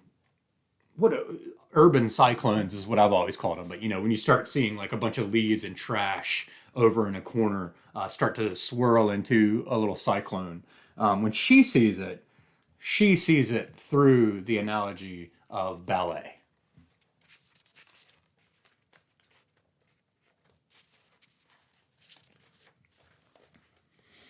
Oh, I love this. This is very Wallacean, David Foster Wallace-esque. Doodling with 2 kinds of ink, hibiscus heart red and tennis ball green. And then this is a different thought from that one. Intimacy, bright lady, is a cheap fiction dreamed up by well-meaning and not so well-meaning therapoids. Funny way of saying therapists. Whose only goal is to make millions by peddling their broken down Procrustean beds in the shape of an e-book on Oprah. So yeah, sometimes it's just delightfully savage. You know, that reminded me of the way Gaddis savaged Dale Carnegie. All right. Oh yeah, this line, I love how this one kind of conflates metaphysics and Anna Karenina's famous first line. Fully realized perceptions are all alike, but each unrealized perception is unrealized in its own way. And then this is just pure fun. This is a moment, you know, when you, especially on an international flight or a red eye, you know, when they wake you up and they dispense hot towels to everyone. This is great. Before she can decide, the surgeon stewards are speaking in tongues.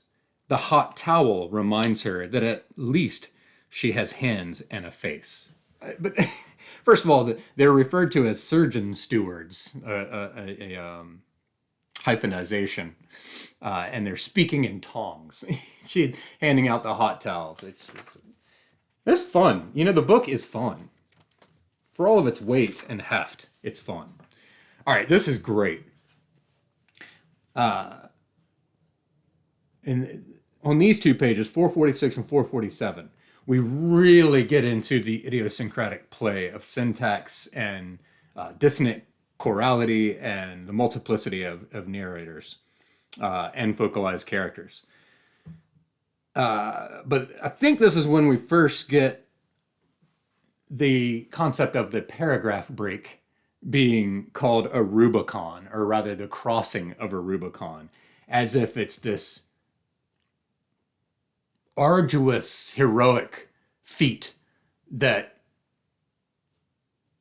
the narrator, the author, begrudgingly adheres to. As Volser, no, Stifter, bristles as if the goodies, parentheses, italics. Note that the master is here up to his old tricks, i.e. refusing to cross the Rubicon into a new paragraph, even if, no, precisely because a shift in the righteous progression of thought now calls for it, which refusal brings joy to the hearts of all conscientiously bad storytellers. So also saying that bad storytellers use paragraphs.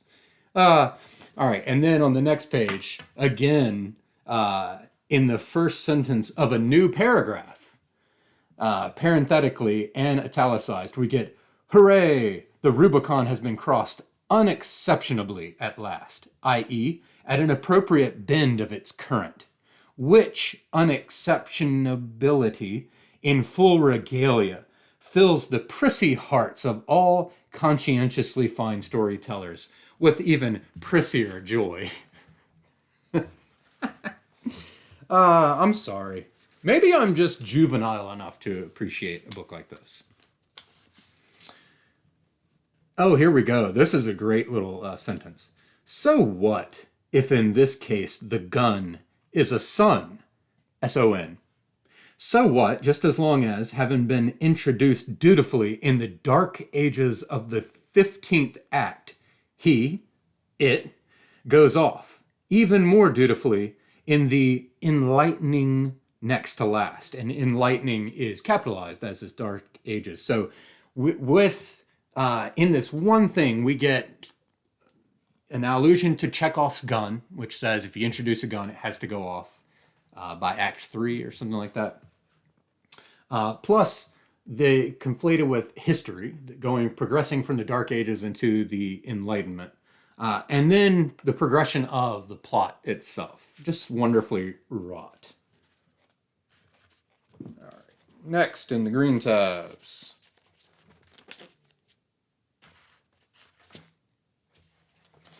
Oh yeah, here we go. A story worth its pillar of salt can advance only by digression. That is, the right kind of digression.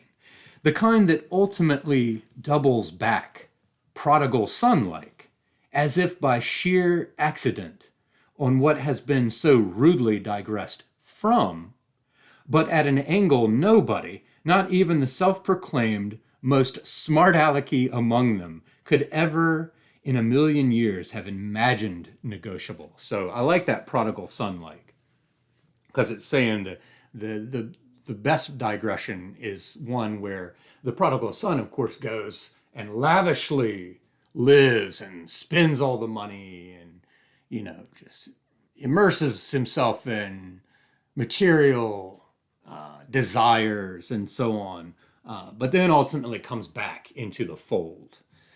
But then does it at an angle. And so, again, this, I think, is also invoking Dickinson's charge to tell it slant, tell it at an angle.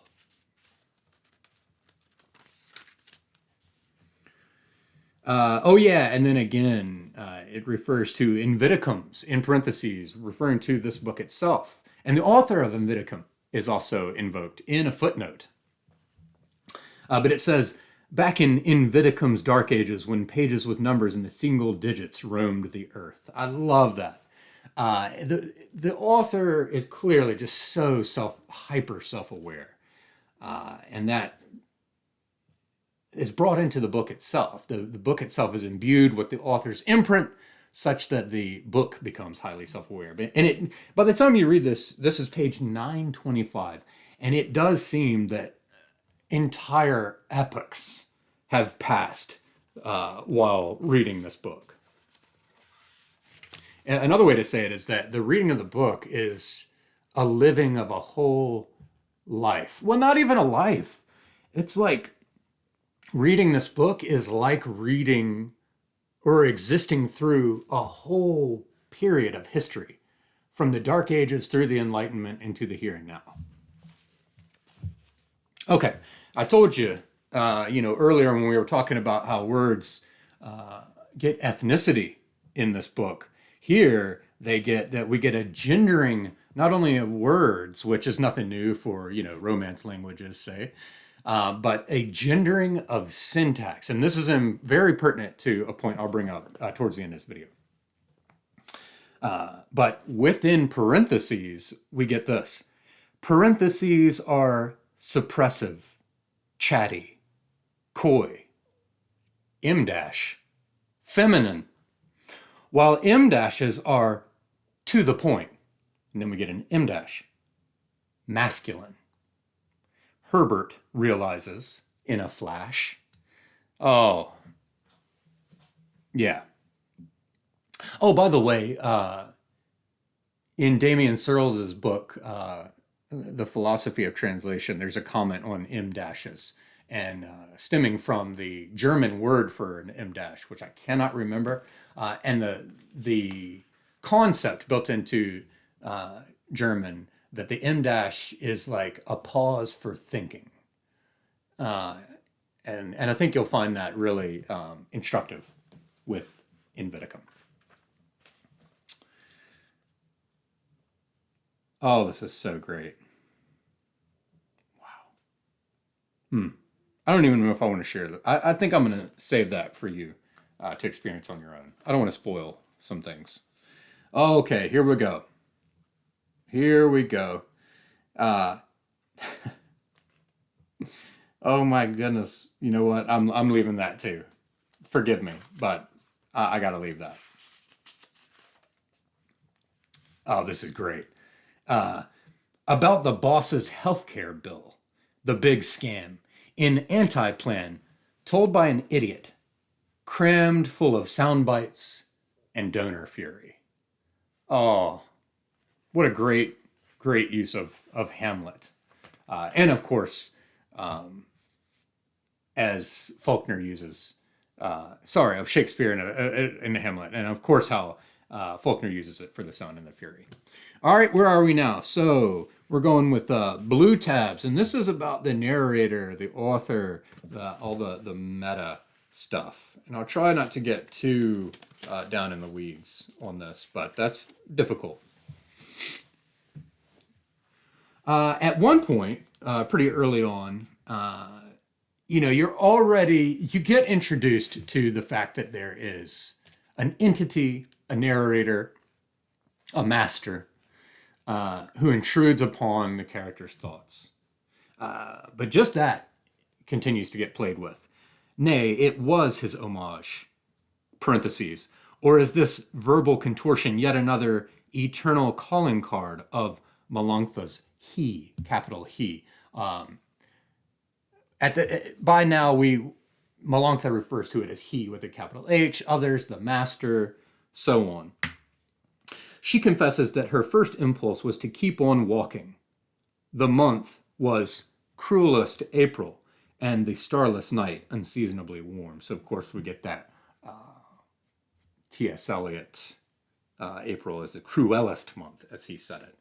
But anyway, you start to wonder if what's happening here among the trial subjects is the creation of a sort of hive mind of the characters, and that's fun to really take with you through it and evaluate.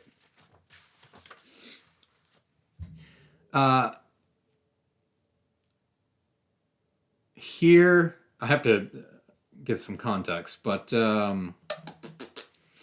yeah, so it's in parentheses, it says, yes, Indy bellows to all the paraphrase, ravenous hack reviewers yapping at his rear end, a plotless meta mess, and what of it? So you can almost hear the author here saying, yeah, okay, fine, call it a plotless meta mess, but what of it? I don't think that this is a plotless meta mess. But I do like that he says that he's addressing hack reviewers as paraphrase ravenous hacks. And it's sad but true. But things that resist paraphrase are often just sort of dismissed. And that's sad. It takes time to write these books, it takes time to read them, and it takes time to engage and criticize them. In a similar note, it says, the book jacket paraphrase will be a thing of mass market beauty. Credible, creditable. Blah, blah. And you'll notice that, or at least I noticed, there is no précis, no synopsis, no blurb, no book jacket paraphrase on Invidicum. Bravo. After we've been introduced to the concept of epigraphs, we get this, which is sort of an example or an application of epigraphs. The strange text, it keeps the strange text very much alive and kicking, because forever on the move, taking unlocalizably zany twists and turns, which are meant to be unlocalizable out in the world. For localizability is text death. Strange and his words brigade never know where such extreme, improbable statements will lead. At what point the process will come up against the wall of blessed unlocalizability. But what they do know is that the obligation to explain/justify what came before, to clean up after the previous indecent improbability, to stick to their guns, is their very lifeline. That could very much be the mantra of this book. Oh yeah, here we go. We get an example of what I call nested narrators. So square brackets within parentheses that seem to be what I have been calling a hierarchy of narrators. And I won't read this aloud. I'll let you discover it. But, it continues the concept of the narrators in the book as opposed to the story characters. is really endlessly toyed with. And it almost becomes something like AI or a whole enterprise of AIs. But I won't go too much into that here. I love this.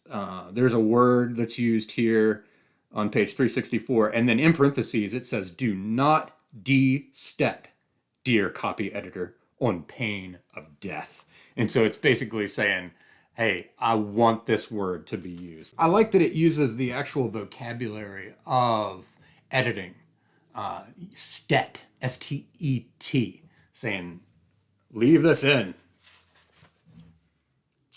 Oh yeah, Rubicon denied, right in the very cruxus of the book. It's page 595 of 1190.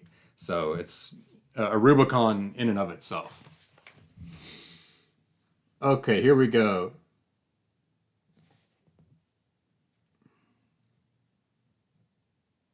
Yeah, I'm gonna leave this. There's a lot. 697. I'm gonna leave that for you to discover on your own because it's just so good. Okay, this I believe is fairly pertinent and continues this sort of evolution of the master, or the nested hierarchy of narrators, to the extent that he, capital He, often when associated with Melanchthon Herbert, he is used instead of the master. But to the extent that he manages to do the impossible, which is to squeeze his way through the defiles of masterly illimitation and become human, i.e., a biped with feathers capable of the shrillest laughter at another's pain, but not of the joy that springs from the other's good. So another way of reading that is that to become human is to become capable of schadenfreude. Anyway, and to make Herbert, Melanchthon Herbert, aware her mind is nothing more than his idea of her body. For this is pretty much the long and the short of the matter. And at the time of reading, I wrote, are we going to witness the metamorphosis and incarnation of the master? Oh yeah, I'm gonna save that one too. All right, so now for the last of the ramble through my select marginalia, we'll go to the yellow tabs, which are just simply ideas, not necessarily related to the themes, the closely related to the most salient or pertinent themes, but just I love books full of ideas, little tertiary side thoughts, or aphorisms like this. What is life but one long audition for a role that's unplayable? And actually, now that I think about it, that kind of thinking in terms of the 6 trial subjects as actors or people applying for roles that are unplayable. You say the algorithm saved him years of work? Yes, that's what I said. But what if the algorithm deprived him, robbed him of years of work? The kind of work that makes somebody exactly who he's supposed to be. So kind of like I was talking about with using a medication to just totally wallpaper over and mask envy, say, which will then strip away something that would make us who we are, bestow our haxeity upon ourselves. In the same way, this is getting at, if you're using an algorithm to say, automate something, or, in the vein of, I want to use this algorithm to produce something that would otherwise take a human 10 years to produce. Instead, use the AI to produce it in 10 seconds, right? But then the argument of, what if it's not that it saved that artist's time or saved the reader's time, but rather the years of work that it just nullified are the exact years of work necessary to become who we are. I think about that a lot, as we continue more and more toward time-saving algorithms. And I can't remember who said this, but they said the quip was something like, I don't want an AI who will write stories. I want an AI who will do the dishes for me so that I can be free to write my stories. I think that captures it pretty well.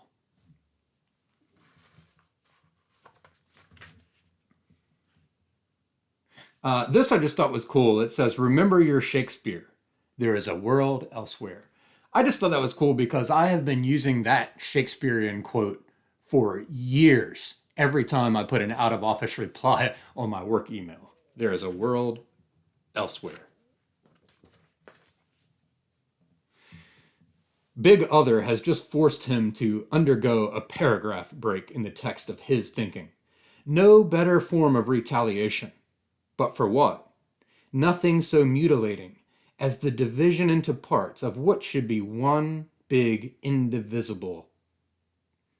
Back to zero, as represented by the inauguration of a new paragraph, at the very moment when he feels he can get along swimmingly deep in the old without once coming ever up for air. And if I recall correctly, Kerouac's teletype role didn't have any paragraph breaks, or at least not many. And of course, there's Proust and so on, but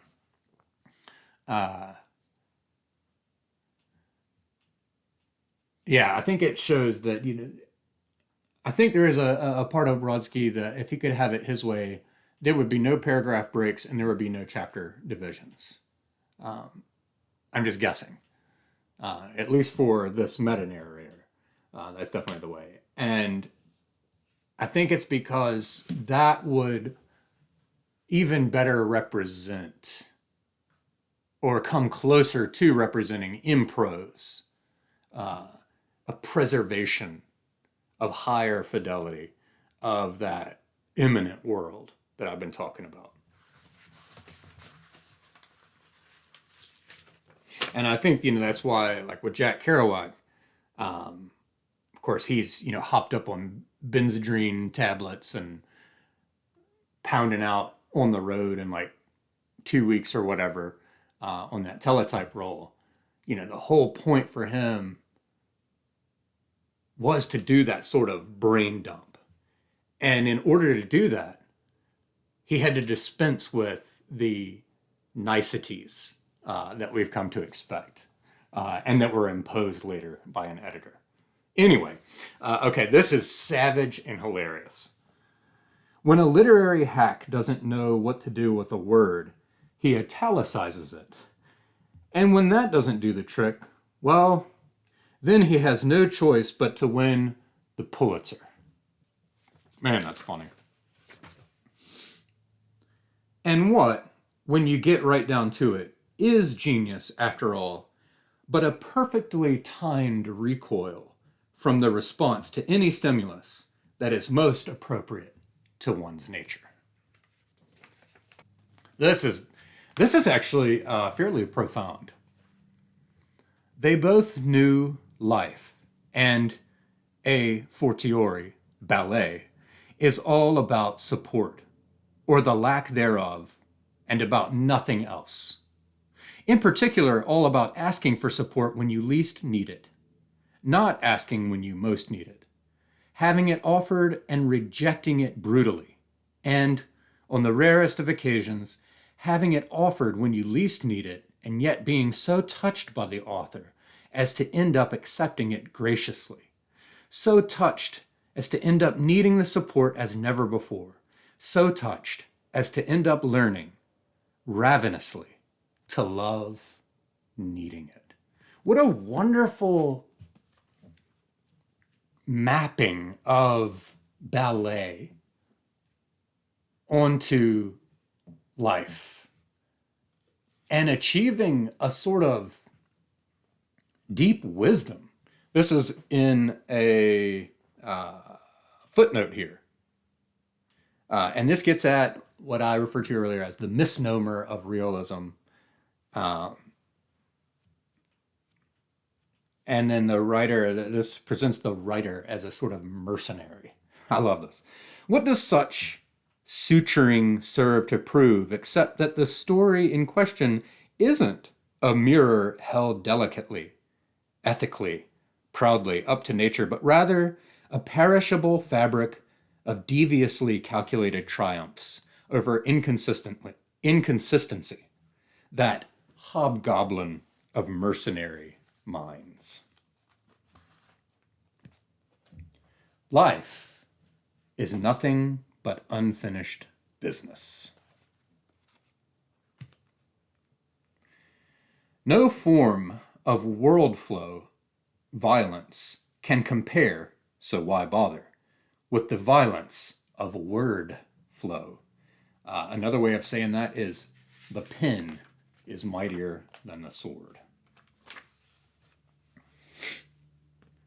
Doesn't it all boil down to the fact that every sentence, even the least self-aware, gets going with only one thought in mind: to get out of the clutches of language?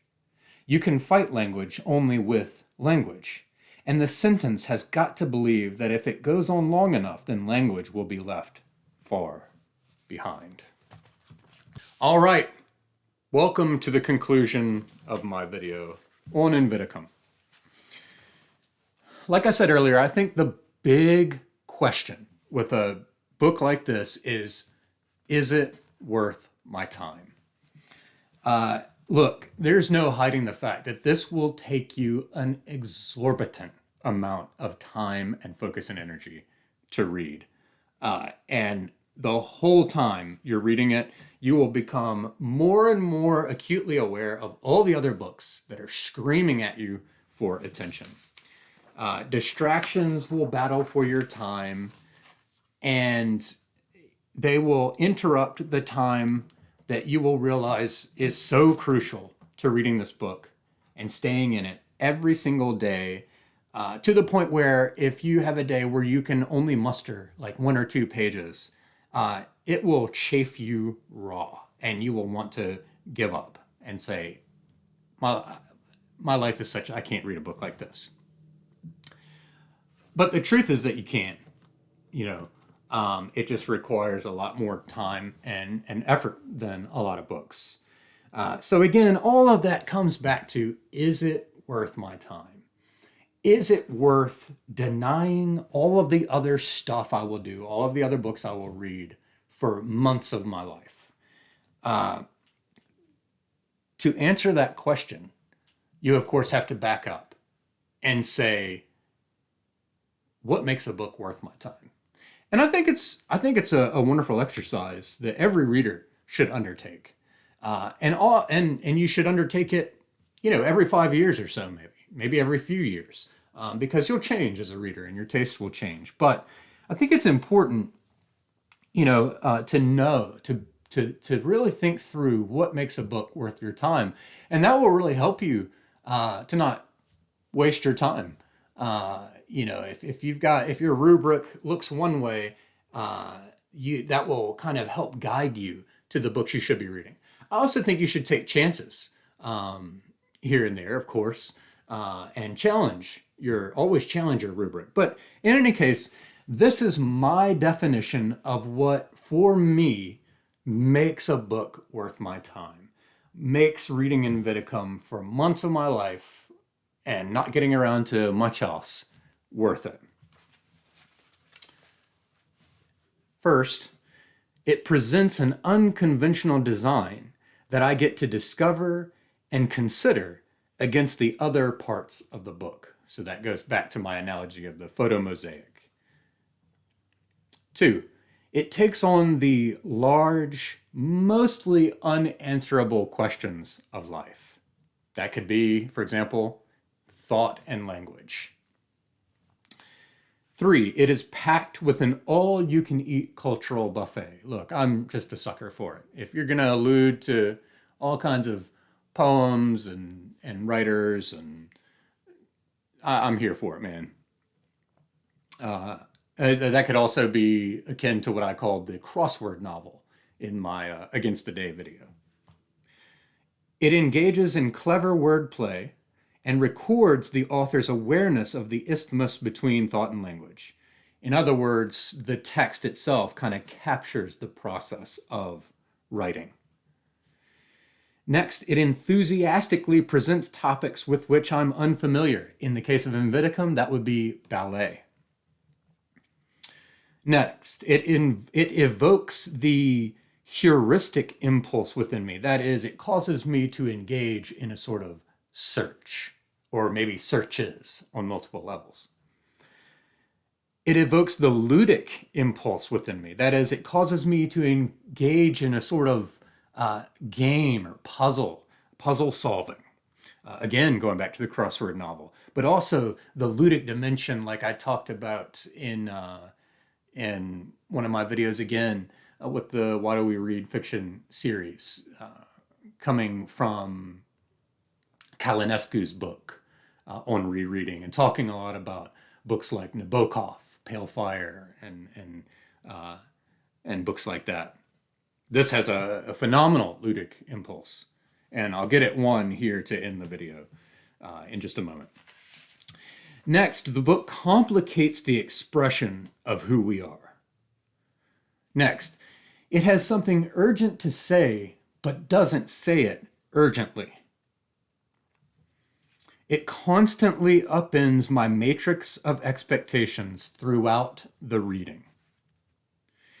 It leaves me with more questions than answers, but also equips me with a new lens or framework for approaching those new questions. And then finally, it drills into fine distinctions. It doesn't operate in generalizations, is another way of saying that. So, in closing, I want to revamp a sort of like cumulative statement that I put together at the end of that Why Do We Read Fiction series back in 2023. Simply being alive and noticing things as we experience them is one way of stockpiling memories that construct the foundation of our consciousness. Thus, the more we learn to notice the fine distinctions of reality, which requires more, closer, and longer looking, the richer our own memories become, the richer our consciousness becomes, the richer our reality becomes. Another way of invigorating this tapestry is by reading fiction. That is, observing another form of reality. Reading teaches us how to better notice details, and the more sumptuous and repetitious and varied the details, the more permanent the memories that we carry forward into every event in our lives. Thus, books of a certain ilk sharpen our sensibilities as observers and deepen our experiences as actors in reality.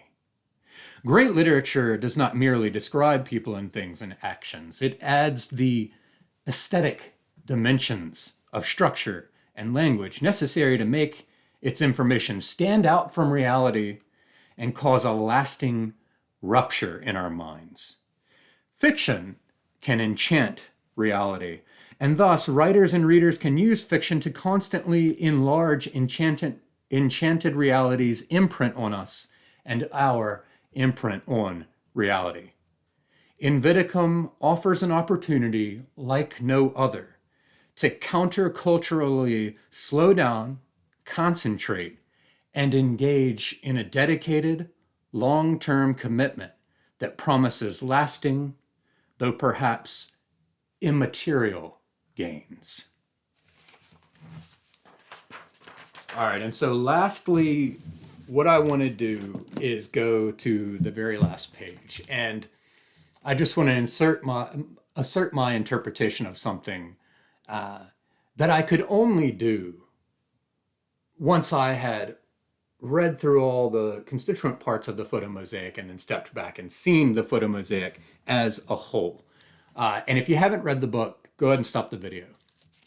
Not that it'll necessarily damage anything, because I could be wrong, but I just want to use this as a way to show that there is so much going on here, and the book is so rich for so many readings. But this is our very last paragraph in the whole book. The very last time we crossed the Rubicon. Melanchthon tips her hat to the master since he's kept his promise.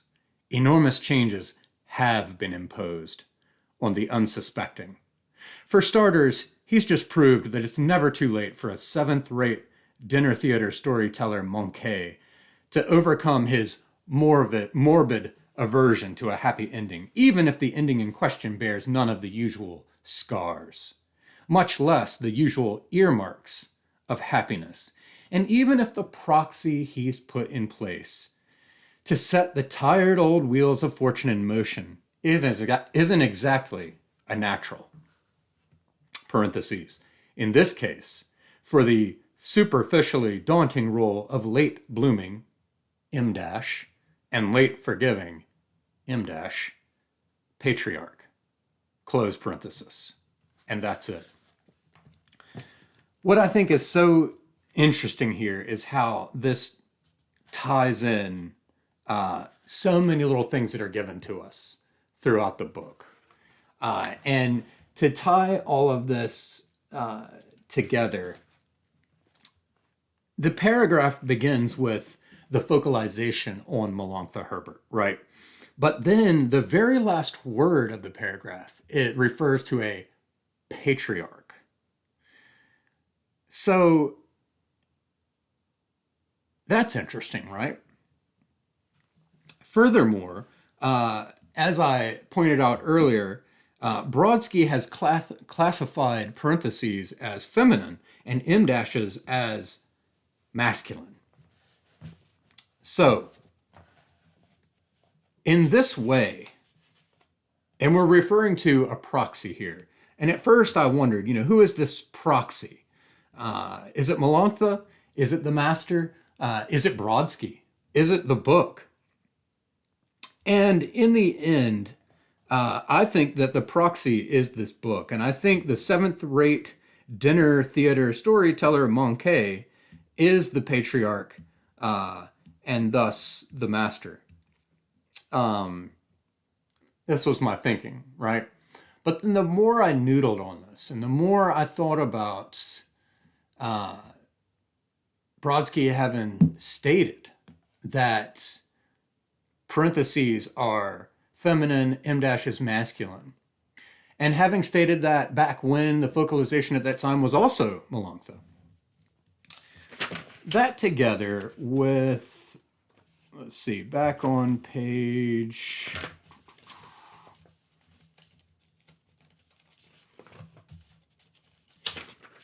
where is it? Back on page 1152, we get a glimpse of the sort of what I've called the death of the master. And this is where we're again focalized in Melanchthon, and she's watching a sort of like immolation of the master. Coupling that again with the little seed we got earlier about the master perhaps wanting more than just their minds, but in fact wanting their bodies. And the fact that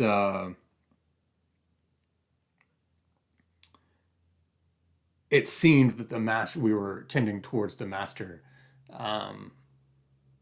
perhaps becoming incarnated in these host bodies of the 6 Invidicum trial subjects.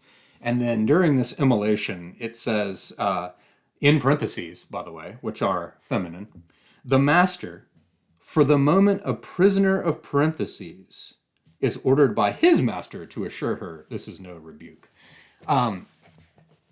So what I want to assert is that I think what we've just experienced here in this last paragraph, and taking all those things I just mentioned that are seeded throughout the book into account, I think what we're seeing is we are actually witnessing the transmogrification signaled to us via syntax in the very last sentence of the book, or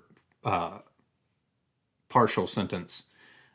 We're witnessing the birthing of the master inside the body of Melanchthon Herbert.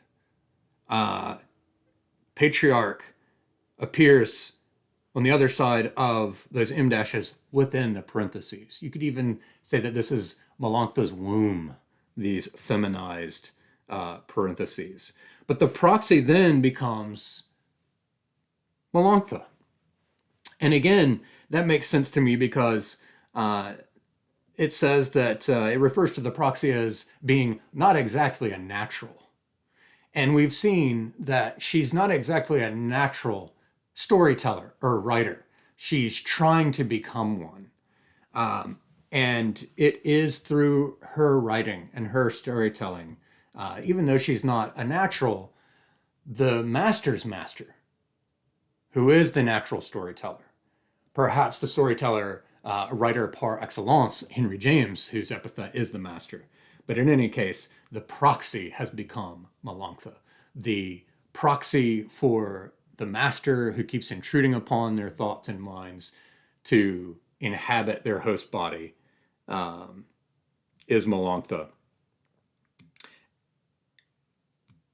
And that just sort of blew my mind a little bit, if in fact that is what Brodsky was working up towards. But it just shows how you're given all these pieces of a puzzle. And it takes close, careful reading of each constituent piece of the mosaic, and then stepping back, and constantly that interplay of seeing how they fit, how they construct that overall picture. I think that is the genius of Invidicum.